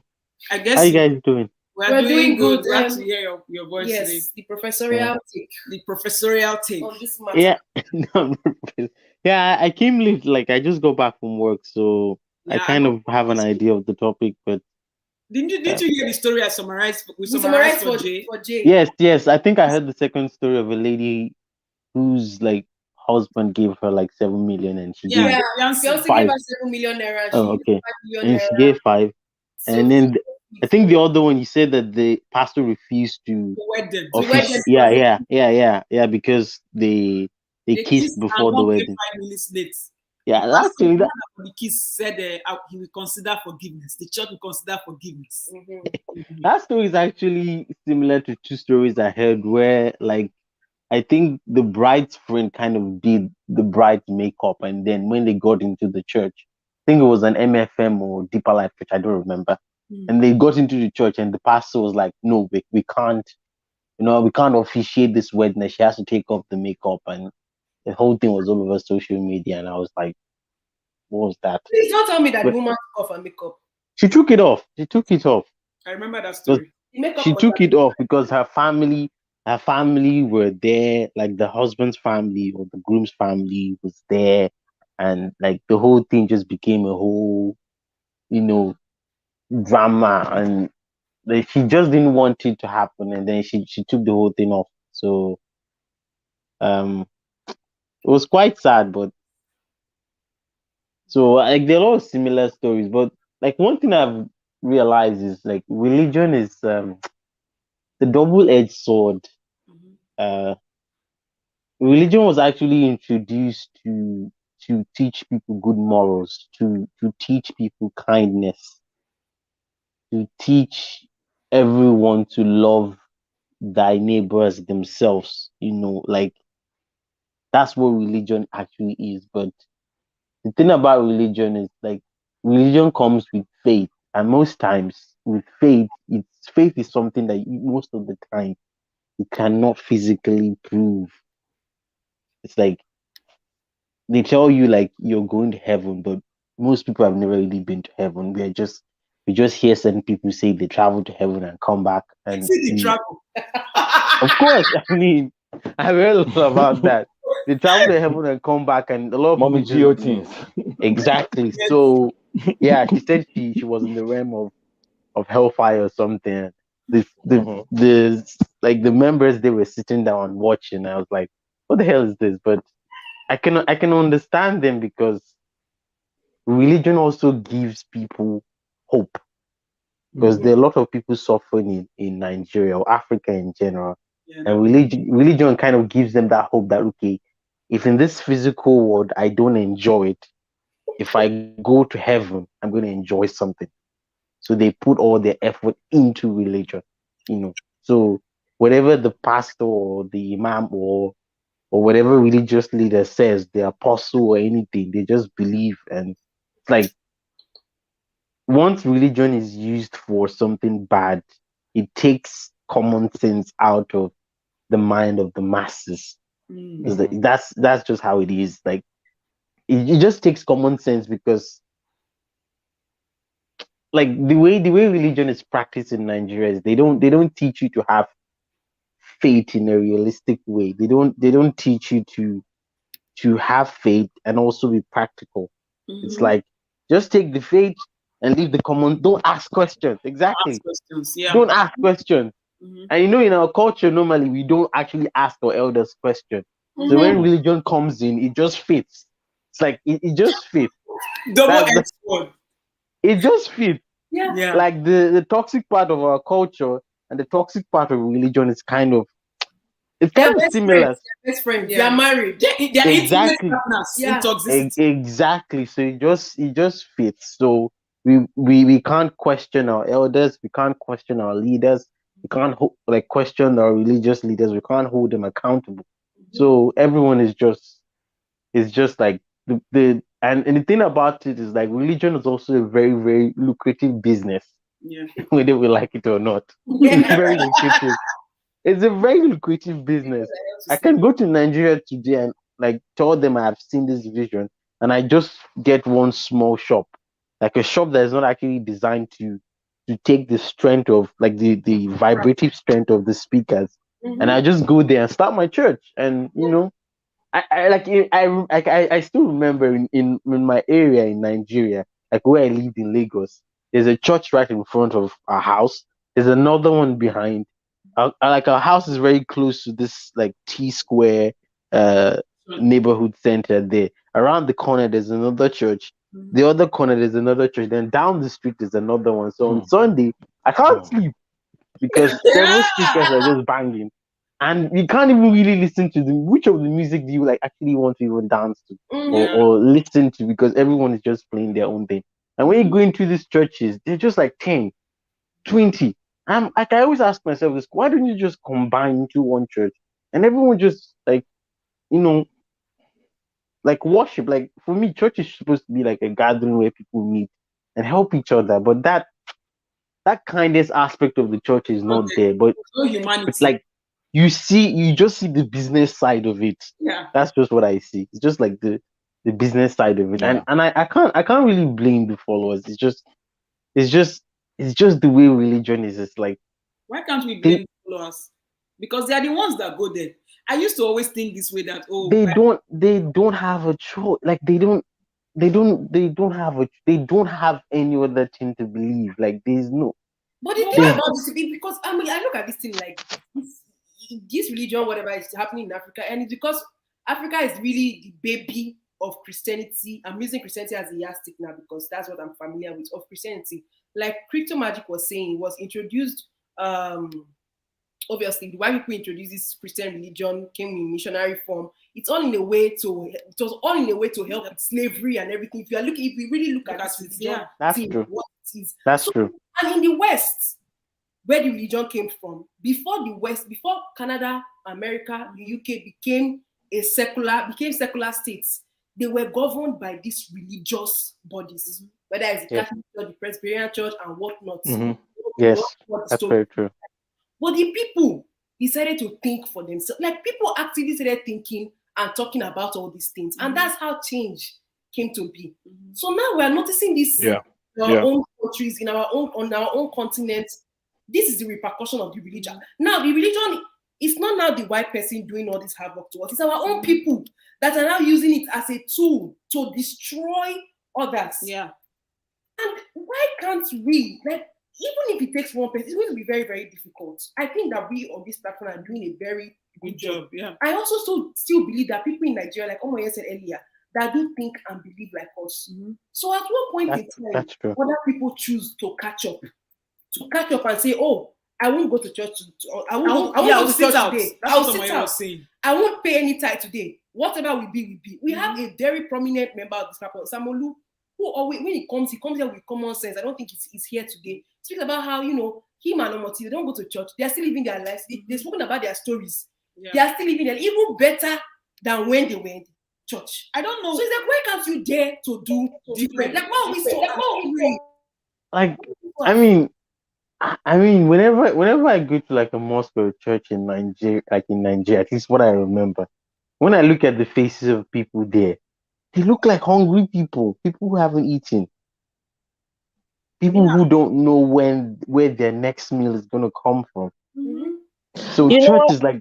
Sorry, Adewale, continue. I'm sorry. Yeah, it's like that's their last hope. So even if it means sitting down there and listening to whatever garbage comes out of the so-called pastor's mouth or imam's mouth, they would sit there and listen because they I don't know how to put it. Like, there's nothing they can believe in it. Like that's their last option. Yeah. Can I speak to that really quickly? So I think I mentioned it earlier. These people have learned the art of the control of human mind. You guys have to understand that. So when we're saying that, oh, it's going to be hard, it's really not going to be hard. I personally don't want to use that word because I know that as human beings, we have the capacity to evolve if we want to. So it's not going to be hard. It's going to require a few people. I'm telling you, if a few people, we don't even need all the people in the church, just a few people that will have impact on them, decide, even the small impact that they will have, I guarantee you things will start to turn around. These people have developed themselves in the art of the control of the human mind. They have manipulated the music that you listen to in church. They have manipulated the teachings. And we keep when we talk about, and when we also talk about, you know, them using this religion as a weapon during slavery, we also have to look at the history side of that slavery. The slaves did not read the same Bible. They had a Bible for them, separate, and all it had They couldn't to do, even read. they couldn't even read it. They couldn't even Okay, read it. even when they wanted to read it, it only had to do with a servant obey master. That's it. It was a small Bible that they created for them. Okay, so when we're saying when we say that, we also have to look at it all round. Now, yes, slavery happened. We have acknowledged it. But we now are in a position to decide. When somebody is sleeping, you know, sometimes you go to bed and maybe someone has a nightmare. They snap out of it. They will jump, right? And say, what kind of this? I beg go, and snap out of the dream. Human beings have the capacity to do that. It is the lack of critical thinking and the analytical mind and the way that children and people are raised and what they are forced to take. That's why it is the way it is. You know, they cannot say there's no water, there's no fuel in Western countries. That can't happen. Say, oh, there's no fuel. Oh, they are giving people. The whole country will shut down if it happens. Do you understand? So it takes only a few people. If we say, oh, okay, it's going to, yes, it will take a majority of the people to come to terms with it. But if the few people that are aware, and if they decide to take it upon themselves and say, we're not going to be a part of this mess anymore, we're sitting this out. Okay, you say, if I don't pay tithe, something will happen to me. I want to see. If this God is really as wicked as you people say he is, let me see. Let me test for myself. There's nobody doing that. You know what I mean? In the country, or there are people doing it, but, they're not making, right. Okay. All right. We have Egosa here. So Egosa's connection is always echoing whenever he's in. So what we do is we will all be silent, then Egosa will speak. Then when it's time for us to speak again, we will mute Egosa so that it doesn't echo. So Egosa, we are muting you now. All right. Thank you very much. I hail all of you now. Yeah, I called, I entered the show this late because everybody was just saying what was in my mind, So there was just no need for me to call in to repeat issues. Yeah. But one thing that I want to bring in is that people are more comfortable in churches these days because what they are looking for outside is present in churches. Okay, now this is what I mean. We all know that going to Babalawo is frowned upon. It's a taboo. That's why people, if you want to go to Babalawo, you hide. People shouldn't know, people shouldn't know that you're going to say Babalawo. So all the practices in Babalawo's shrine is now in churches. You see, because back in the day, just like how people respect men of God so much, it is how people respect the Babalawo. You do everything your Babalawo says. It has been transferred now into the churches. And these pastors now know the secret, on how to hold these people spellbound. For example, if you go to Babalawo, many people go to Babalawo because they want to see they want to know who is behind your problems. If you go to Babalawo, Babalawo will tell you, oh, so and so person, your mother is a witch, your brother is a witch, your brother is the one doing you this, doing you that. If you go into the churches, the pastor will still tell you, the pastor will prophesy. I don't even call it prophesy. The pastor will prophesy. Your mother is a witch, your father is a wizard, and all those things. It's the same thing. You go to Babalawo, Babalawo will give you a talisman to put on your wrist for protection. You come into churches now, we have them in churches today. We have all those things for protection, where we buy them to wear them for protection.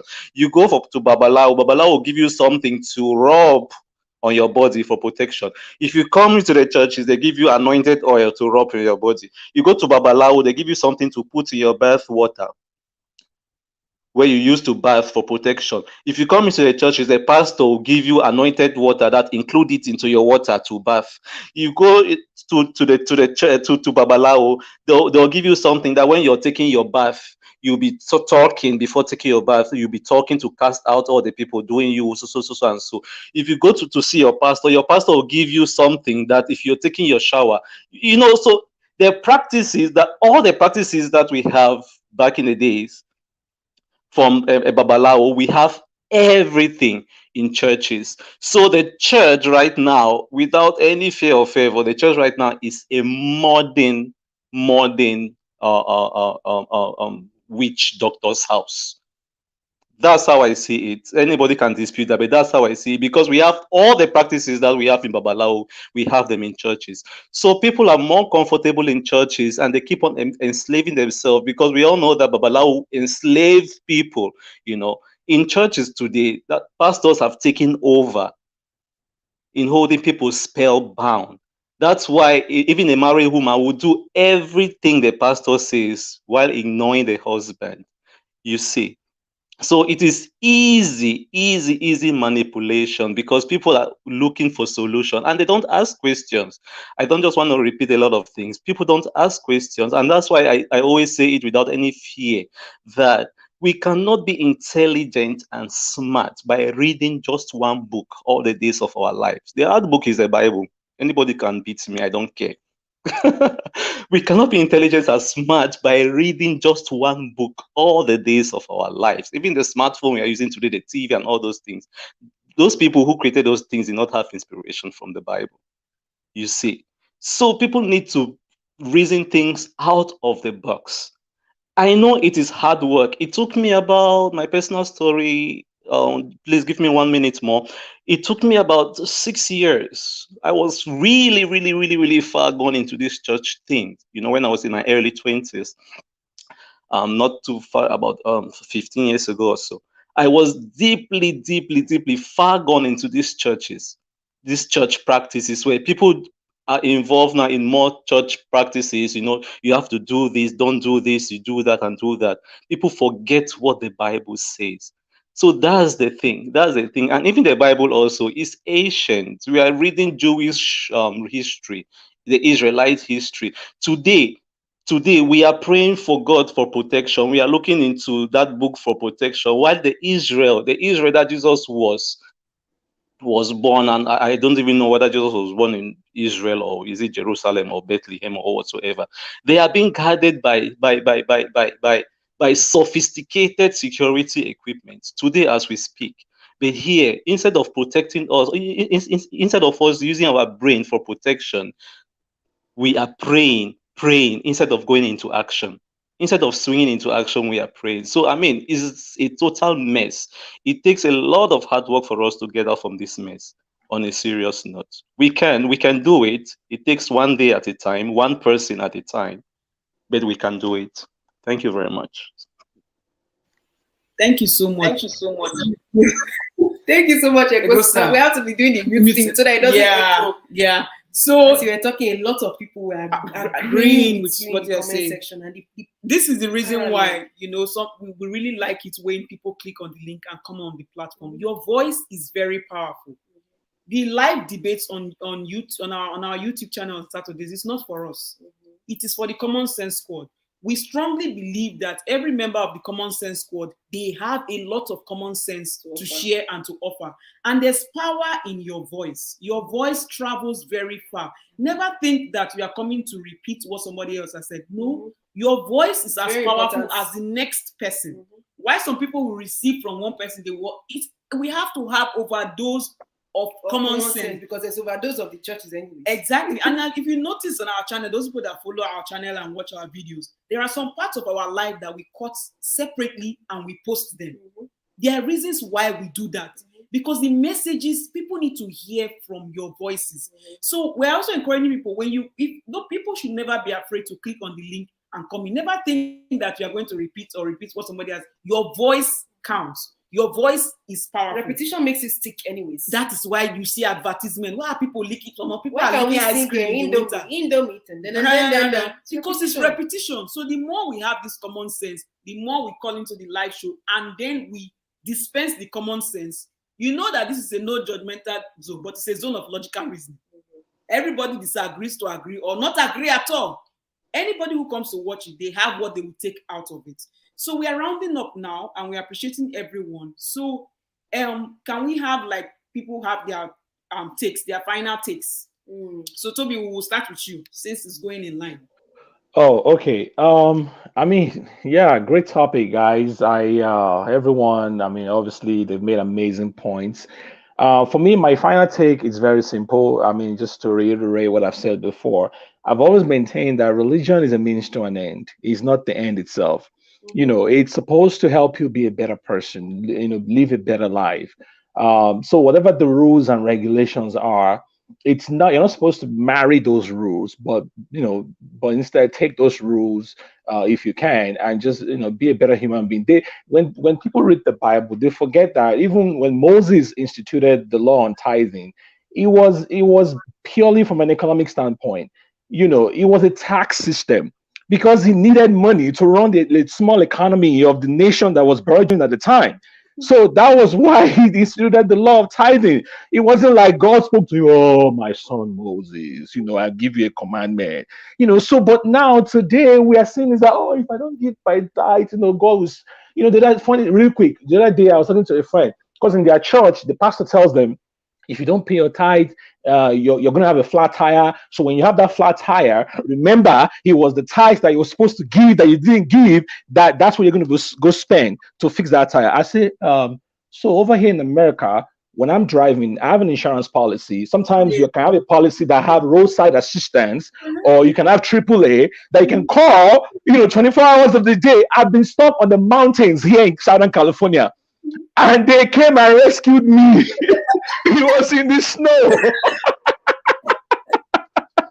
They came, my friend Nigel was like, eh? I said, yeah. I said, so it's normal. You will have a flat tire. It's a normal thing. When you operate a vehicle, it's going to happen. It has nothing to do with your tithing, with your religion, or whatever. So I still want to say that some of these things are thriving because of the socioeconomic situation in the country. But I think as time goes on, things are going to improve. People will begin to see things in a different way. Lastly, I would say that as an individual church goer or worshiper, keep a little of yourself for yourself. Keep a little part of yourself to yourself. Don't be all sold out. All these sold out for the Lord and sold out. Nah, lie. Keep a little, be responsible to yourself, be responsible to your partner or your family, be a responsible human being, live a good life, be fulfilled. That's doing the Lord's work. I leave it there. Thank you, guys. Thank you so much, Toby. Thank you. Have a great Saturday. Thank you. Ninth of the Common Sense Squad. Thank you. And please, your assignment is to go and watch part 1 video. You trust me, you will love it. I promise. I go watch out. Thank you, guys. You have a wonderful day, okay? You as well. Thank you. Bye-bye. Yeah. All right. Omoya, are you ready? Yo.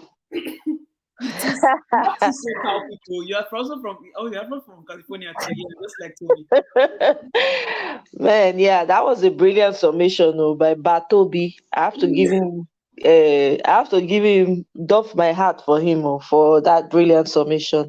And I agree with everything he has said. And I personally am of the opinion, and it's my personal belief, that every one of us as human beings have the capacity to bring about the changes that we need in our lives. We don't have to always follow the pack, and I'm very happy that you are talking about this common sense sisters, because whether you want to believe it or not, there are people who are going to listen to this video and will take something away from it, and this video is going to travel further than where our own legs will take us, and we have the responsibility to leave the world a little bit better than where we found it. And for those of us that go to church, like Egosa aptly stated, you cannot live your life just depending on one book for the rest of your life. A book that was brought to you, you don't even know where it came from, first and foremost, and it was written by human beings just like you, you know. And the truth is, who are the real Israelites? That's a topic for a different day entirely. But I leave that, I say that, and I want to say in completion that as a church goer, make sure that you are listening with your ears and you are dissecting with your mind. Don't just take everything verbatim. Analyze things for yourself. Ask questions. You know, you don't have to ask the pastor because the man may shut you down, but ask yourself. Use common sense. Ask yourself questions that, if somebody pricks me with a needle, will it hurt? You know what I mean? Like, ask very, very important questions, because in asking questions, you might just get to the answer. And be bold enough and have the courage to stand on what you believe in based on what you have come to understand. So that's it, people. Thank you very much. It's been real. Bye. Rahim for Adewale for president to greet you. Enjoy your weekend. Professor on the panel. Professor of the common sense. No. Thank you so much. Thank you. Before we have President Amaka in, I just want to let everybody know. I know people are going to bed now in different parts of the world where you are. We're going to be having another show on Monday at 2 p.m. Because it's family day. Because it's family day and we're at home. So we have, instead of postponing the story to Saturday, we'll come and talk about the 2 live shows on Monday. So if you're available at that time, you can join us. And please don't forget to smash the like button as you are leaving, okay? Thank you. President Amaka, are you there? Amaka, are you ready, or do we go with Jay? Oh, I'm good. I'm ready. Man. Yes. I'm jealous of people that were home on Monday, chilling, because my behind will be grinding still, clocking in. Those hours. Been working all day. But anyway, I don't complain. I don't hate the paycheck. But for the Americans in the house, yes, we're taking the day off with our family. It's called family time. We are together. But it's a holiday too here in the US too. Yeah, it's a holiday in the US too. It's President's Day. Oh, yeah, that's true. Yes, so some people are off. Some people are actually off work too, but some of us are not. But anyway, I think everybody has pretty much said what there is to be said, and I think it pretty much almost everybody that speaks seems like everybody is in sync as far as what the problem is, and even like some way forward. But my thing is, then if we're all on the same page, where are those other people on the other end? Because I would like to hear other views in that sense. That's what I'm saying. It's like we have to penetrate the WhatsApp groups. We have to create WhatsApp. We have to penetrate the WhatsApp and put it in the cloud. And be sharing it. and look for someone that is technologically savvy to blast it globally. That would be something. Yeah. That's funny. But anyway, not to take away from anything, I would just also like to say that I'm a strong Advent proponent of the Christian life, because everybody has, my Bible says choose which God you're going to serve. I'm actually past the whole, I serve Ogoni. I'll be like, okay, I'll look at you weird. See what I'm saying? Or by why and whatever. I'll be, no, I'm way past that. Whatever you say you believe, it's your thing. As long as you don't try to convince me otherwise, The only person that I'm going to run away from is a Satanist per se, or, Advent voodoo practitioner, because I know the other side of it. So I'm saying, and I know that my Bible says you're an enemy of Christ. So I'm saying, but the main thing is that majority of these churches or this establishments are really, really taking advantage of people. And it's really, really, really, it's just so bad. I don't think when you bring 10 Nigerians or even 10 Africans, I've seen all those Kenyan videos and, South African videos. It's almost like the same thing. I think theirs is even worse. Yeah, so I feel like, I don't think if you bring like 10 Africans, among those 10, at least 3 or 4 of those, including me, who can name immediate family members that are actually in deep, you know, knees deep in this mess. So it's really, really a huge problem. And for me, it's like always like a hopeless thing. Like I'm like so like, God, how is this gonna end? When is it gonna end? So I'm glad that I'm glad to hear actually. That's one thing that when I hear Toby or Omoye say something about the ways that things might end up coming out. I mean, improving later, maybe. You see what I'm saying? So in my own summation, I'm just hoping that maybe as we continue to dialogue and continue to bring these things to life, that things start changing for the better. And people start looking inward, and because God gave us our instincts for a reason. When a pastor says in the middle of the night, as a married woman, come outside, let me give you a bath. And as a man, you don't even think there's anything wrong with that. So what I'm saying, as a woman, I don't think there's anything wrong with that. And that means you really, really sold your brain and the common sense that God gave you. So what I'm saying. So maybe I'm just hoping for like a day where people will actually use their natural instinct. We live in a Western world. I mean, Nigeria, there's always one cousin or one uncle willing to bail you out. But we live in for some of us, I live in a Western world where 1 + 1 = 2. So nobody gives you any dime for free. And then someone says, carry your rent money and give me, and give to the church. I'm gonna look at you like, are you okay? I mean, I have sowed seed. I'm not gonna lie. I sow seed. I've had an instance where I'm like, okay, when I get this job, my first paycheck, my whole first paycheck, Lord, I'm gonna give it to you. I'm gonna give it to church just to help.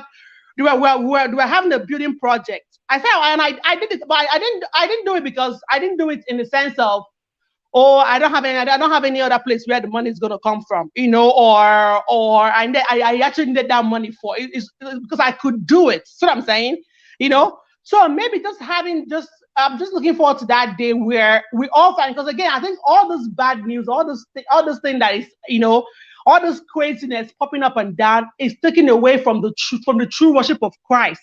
And sometimes it sickens me and it saddens me to the core, because if you know this God for yourself, there's no way. I don't care. For me, I don't care whatever anybody worship, but there's no way if you really, really seek Christ for yourself that you're going to be like, oh, there's no God somewhere. Lie. That's something. a different perspective, Amaka. That's a different thing entirely what they're talking about now. So it's about the mindset of the people. Your people is personal to you. So it's because right now, I know you're concluding, but it's like, your message is like, how do I put it now? Your belief is personal to you and all those stuff, right? But I see your passion in the fact that you see that people are manipulated, but it's being manipulated. Yes, which is there's just reason for you to feel this way. Now, to the people who are entangled in this mess, what message do you have for those people? That's what I'm saying. When it comes to that crazy, that's what I'm saying. I have when it comes like I have a case of hopelessness. I'm gonna tell you that. Like that's what I'm saying. Like it really, really, really bothers me to the core. This is coming from someone whose aunt rather have their marriage broken up than leave a church. I'm telling you, like personal. This is not like far, because I know how knee deep that those things can go. And how core when you're like brainwashed to the core, that I know how far, I know how we're already rounding up. So that's what I'm saying. When it actually comes to that, I don't feel like anything. I feel like sometimes it's always good to just show people, okay, there's a better life out there. And then another thing we didn't even tangle, we did not even touch on when we're having this conversation, is that sometimes most of this people is a clique thing. They put you in this clique so that you don't go out there to hear something else. If you see all these people that actually come out of all this stuff, they'll be like, wow, so this is different. Oh, wow. So, okay, let's say, okay, for the US, let's say Scientology for that matter, or people that come out of the Mormon congregation. You see what I'm saying? Yeah. They don't even have opportunity to actually hear us dialogue. That's the funny thing, And when you even try to even be that voice, it's like you're cut off. Like you're totally just cut off. I don't want to have anything to do with you, So for me, it was good to hear Topi. It was good to hear Moye just be so hopeful and so like, okay, there's gonna be a light somewhere. For me, when it comes to that issue, until I start hearing positive, all I do is just cringe and cry for souls and for people, like literally. You see what I'm saying? Because I'm just like, where would this end? So I'm saying, because when it comes to this issue, I'm so pessimistic. It's not even funny. There's no hope. Because me personally, having dealt with the people personally in my personal life, I know how it is. So I guess I'm gonna look forward to just watching, hearing the news for a better tomorrow, or a better news somehow, or better, like, it's change of mind, like a massive change a change in reactions with our people. When people come out and say, okay, if you don't have an open, like, now I don't go to church personally. I don't go to a church if they don't have an open accounting system. Like, if you don't have people on your board and I don't see what you do with the money on a yearly basis, I'm not going to be a church member. That is my personal and that's me and my family's personal goal, personal thing. So what I'm saying, So when people start making all those, like, little, just small strategic moves on a massive scale, that we are holding people accountable. Don't come out and say, Holy Ghost put money in your account. How did I open your account now? Holy Ghost put money in your account, and then come on now. They are allowed to show where the money comes from. Are you okay? You guys okay? So let me just leave here, because I'm all kinds of, when it comes to this case, man, I'm telling you, it's like, the world's about to end. All right, sorry, ladies, I'm sorry, but my own is like, until next time, until another good news comes around, maybe I'll start thinking and say, okay, things are changing. Not today. Thank you. All right, bye. Take care. Bye. Holy Ghost money. All right. What we have to say is that always we'll post the link, the community tab. Yeah. All we have to say to Amaka is that you have to be hopeful. Yes. Being pessimistic doesn't solve the problem. And the reason why you should be hopeful is because people have come on the platform and they've shared their story. Egosa shared his story. Omoya shared her story.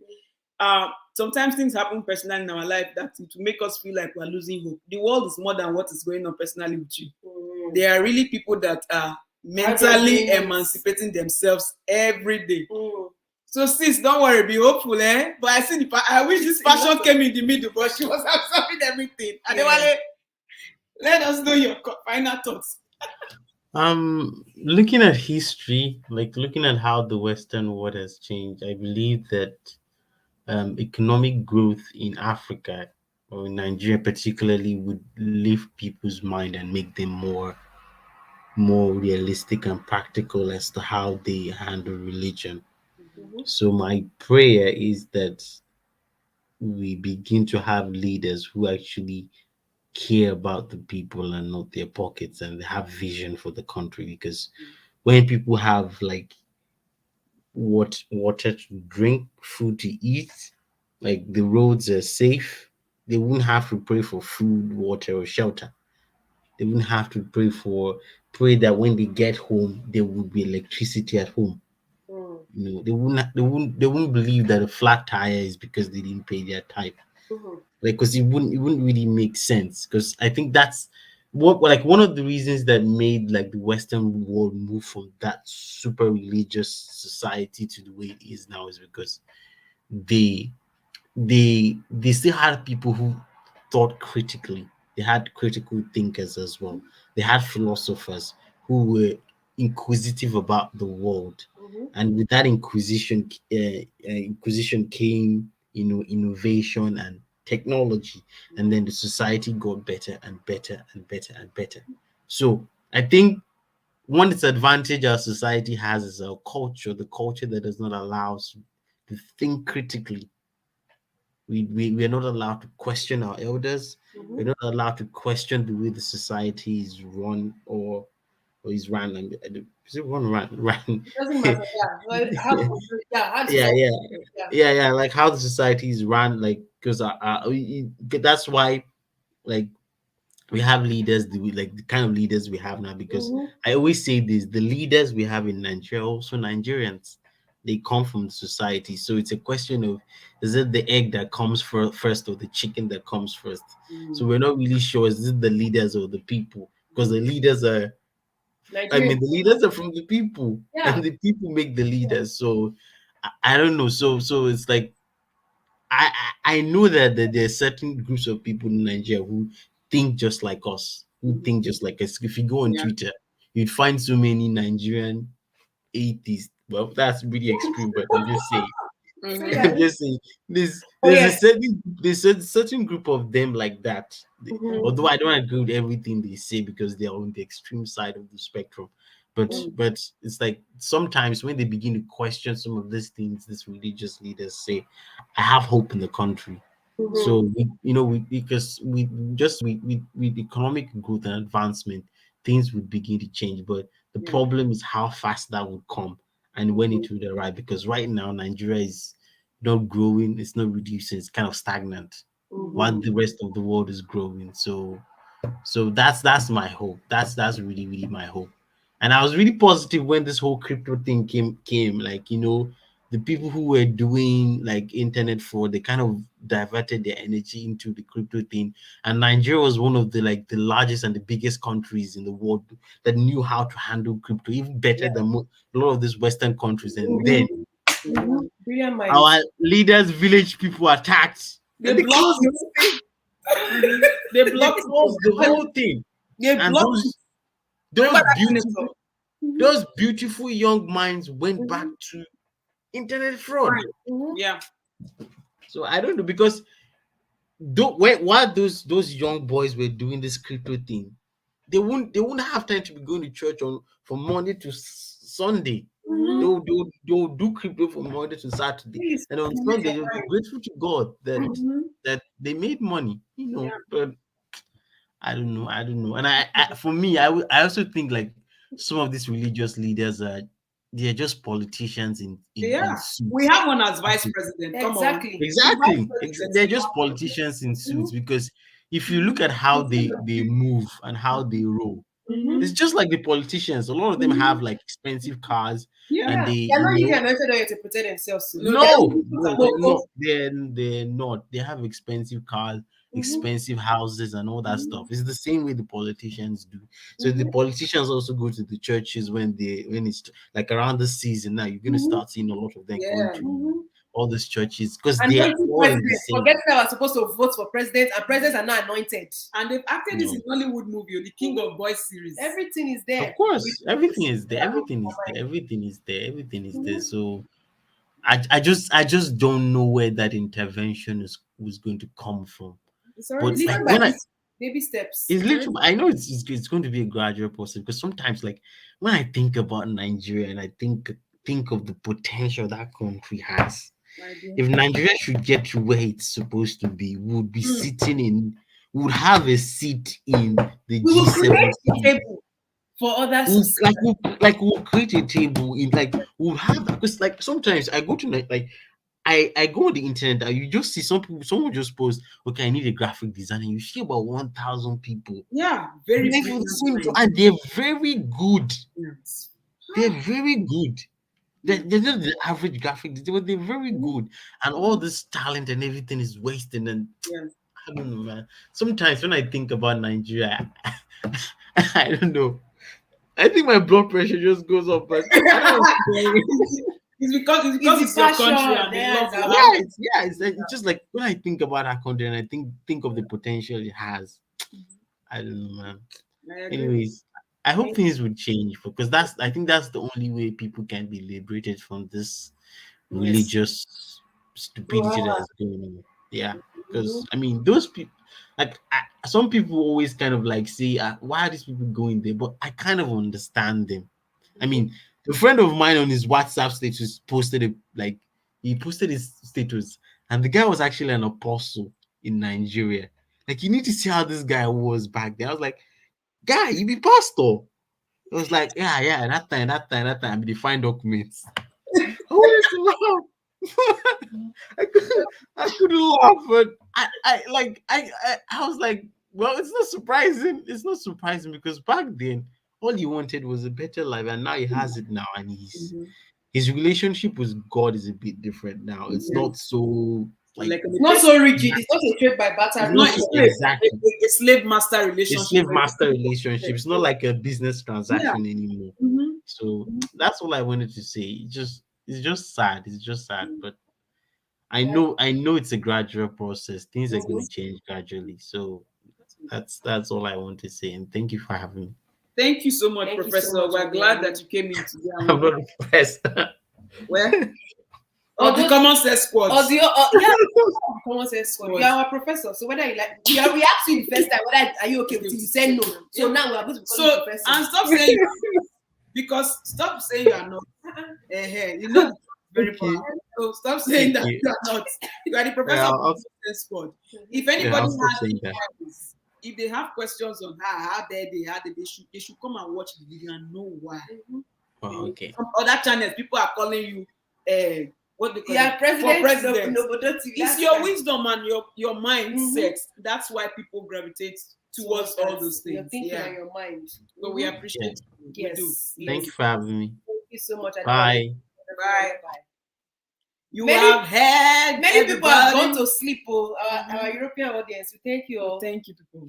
We hope we'll be able to see everybody on Monday, 2 p.m. We appreciate everyone in the common sense squad. Those of you who are watching silently, those of you who have your clients, you are braiding their hair, they are listening to common sense. You are and we know one person there, Mary's probably doing it. Yes, those of you that spend your Saturday with us, give us your time. Our virtual family, family. You know that when it gets to Monday and I'm on my way to work, I'm looking forward to Saturday. Yeah. I said I cannot wait to come and have this virtual meeting with the common sense squad because I know that common sense. I get to stimulate our minds. Yes, and so we appreciate you all. Those of you who have questions that when do we have hope, do we not have hope? I say share this video. Just click on the share. Don't say anything. Don't explain. Just share. Forwarded many times. That's the vibe. Just share it. When you share it, will be going viral. When you share it will cause things to happen. Conversation. Why are you sharing this? Who are these people? Who are these? How dare they? Do you know how many people will be messaging us after the live show? Yeah. Many people will be messaging us after the live show. Drop your comments. Drop your comments. Come and talk about it live. Do not be afraid. Yeah. On the other side is common sense things that you are supposed to be doing with your life. The grass is greener where you water it. Exactly. Have your own personal relationship with your source, whether it is God you are serving or anything. Don't allow people manipulate your mind. Don't give people access to your mind. You have to protect your territory because whatever gets into your mind affects the way you reason, affects the way you see life. You are born into this life to potential. You're supposed to ask yourself, am I living full? Am I living to my fullest potential? Am I walking towards my purpose? Or is somebody interrupting my purpose with the so-called religious message, perambulating up and down, giving me false hope? Disguise. Hope when you they pay for. Hope when you they do so seed. You they so tight. God does not need your money. Have common sense. Those of you that are religious people, you are going to church. Your own Jesus Christ do parable of those people that they get 10 to. The one with 5 talents. The one with 10 talents and the one with 1 talent. The one with 1 talent went to go and bury it. For the master to come back and see, that one was taken away from you and given it to the one with 10 talents that utilizes. What is to say that your gifts, your talent, your skills, you have to use it to. You are born into this world with a purpose.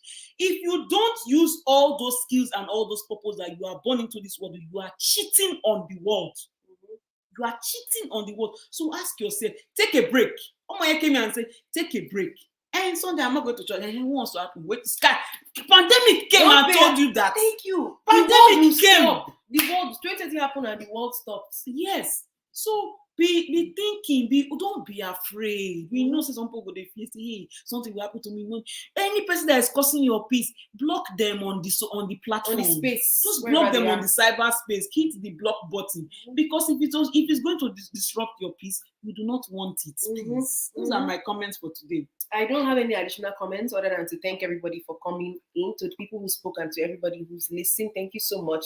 And we'll catch you all same time on Monday, this Monday, the 21st of February 2022 at 2 p.m. We'll post the link for Monday's show in the community tab so that everybody will be updated about it. I'll probably have 2 lives at the same on the same day as well, just like today. So thank you very much, everybody, and we hope to see you soon. And together we say, may common sense never depart from you. Bye.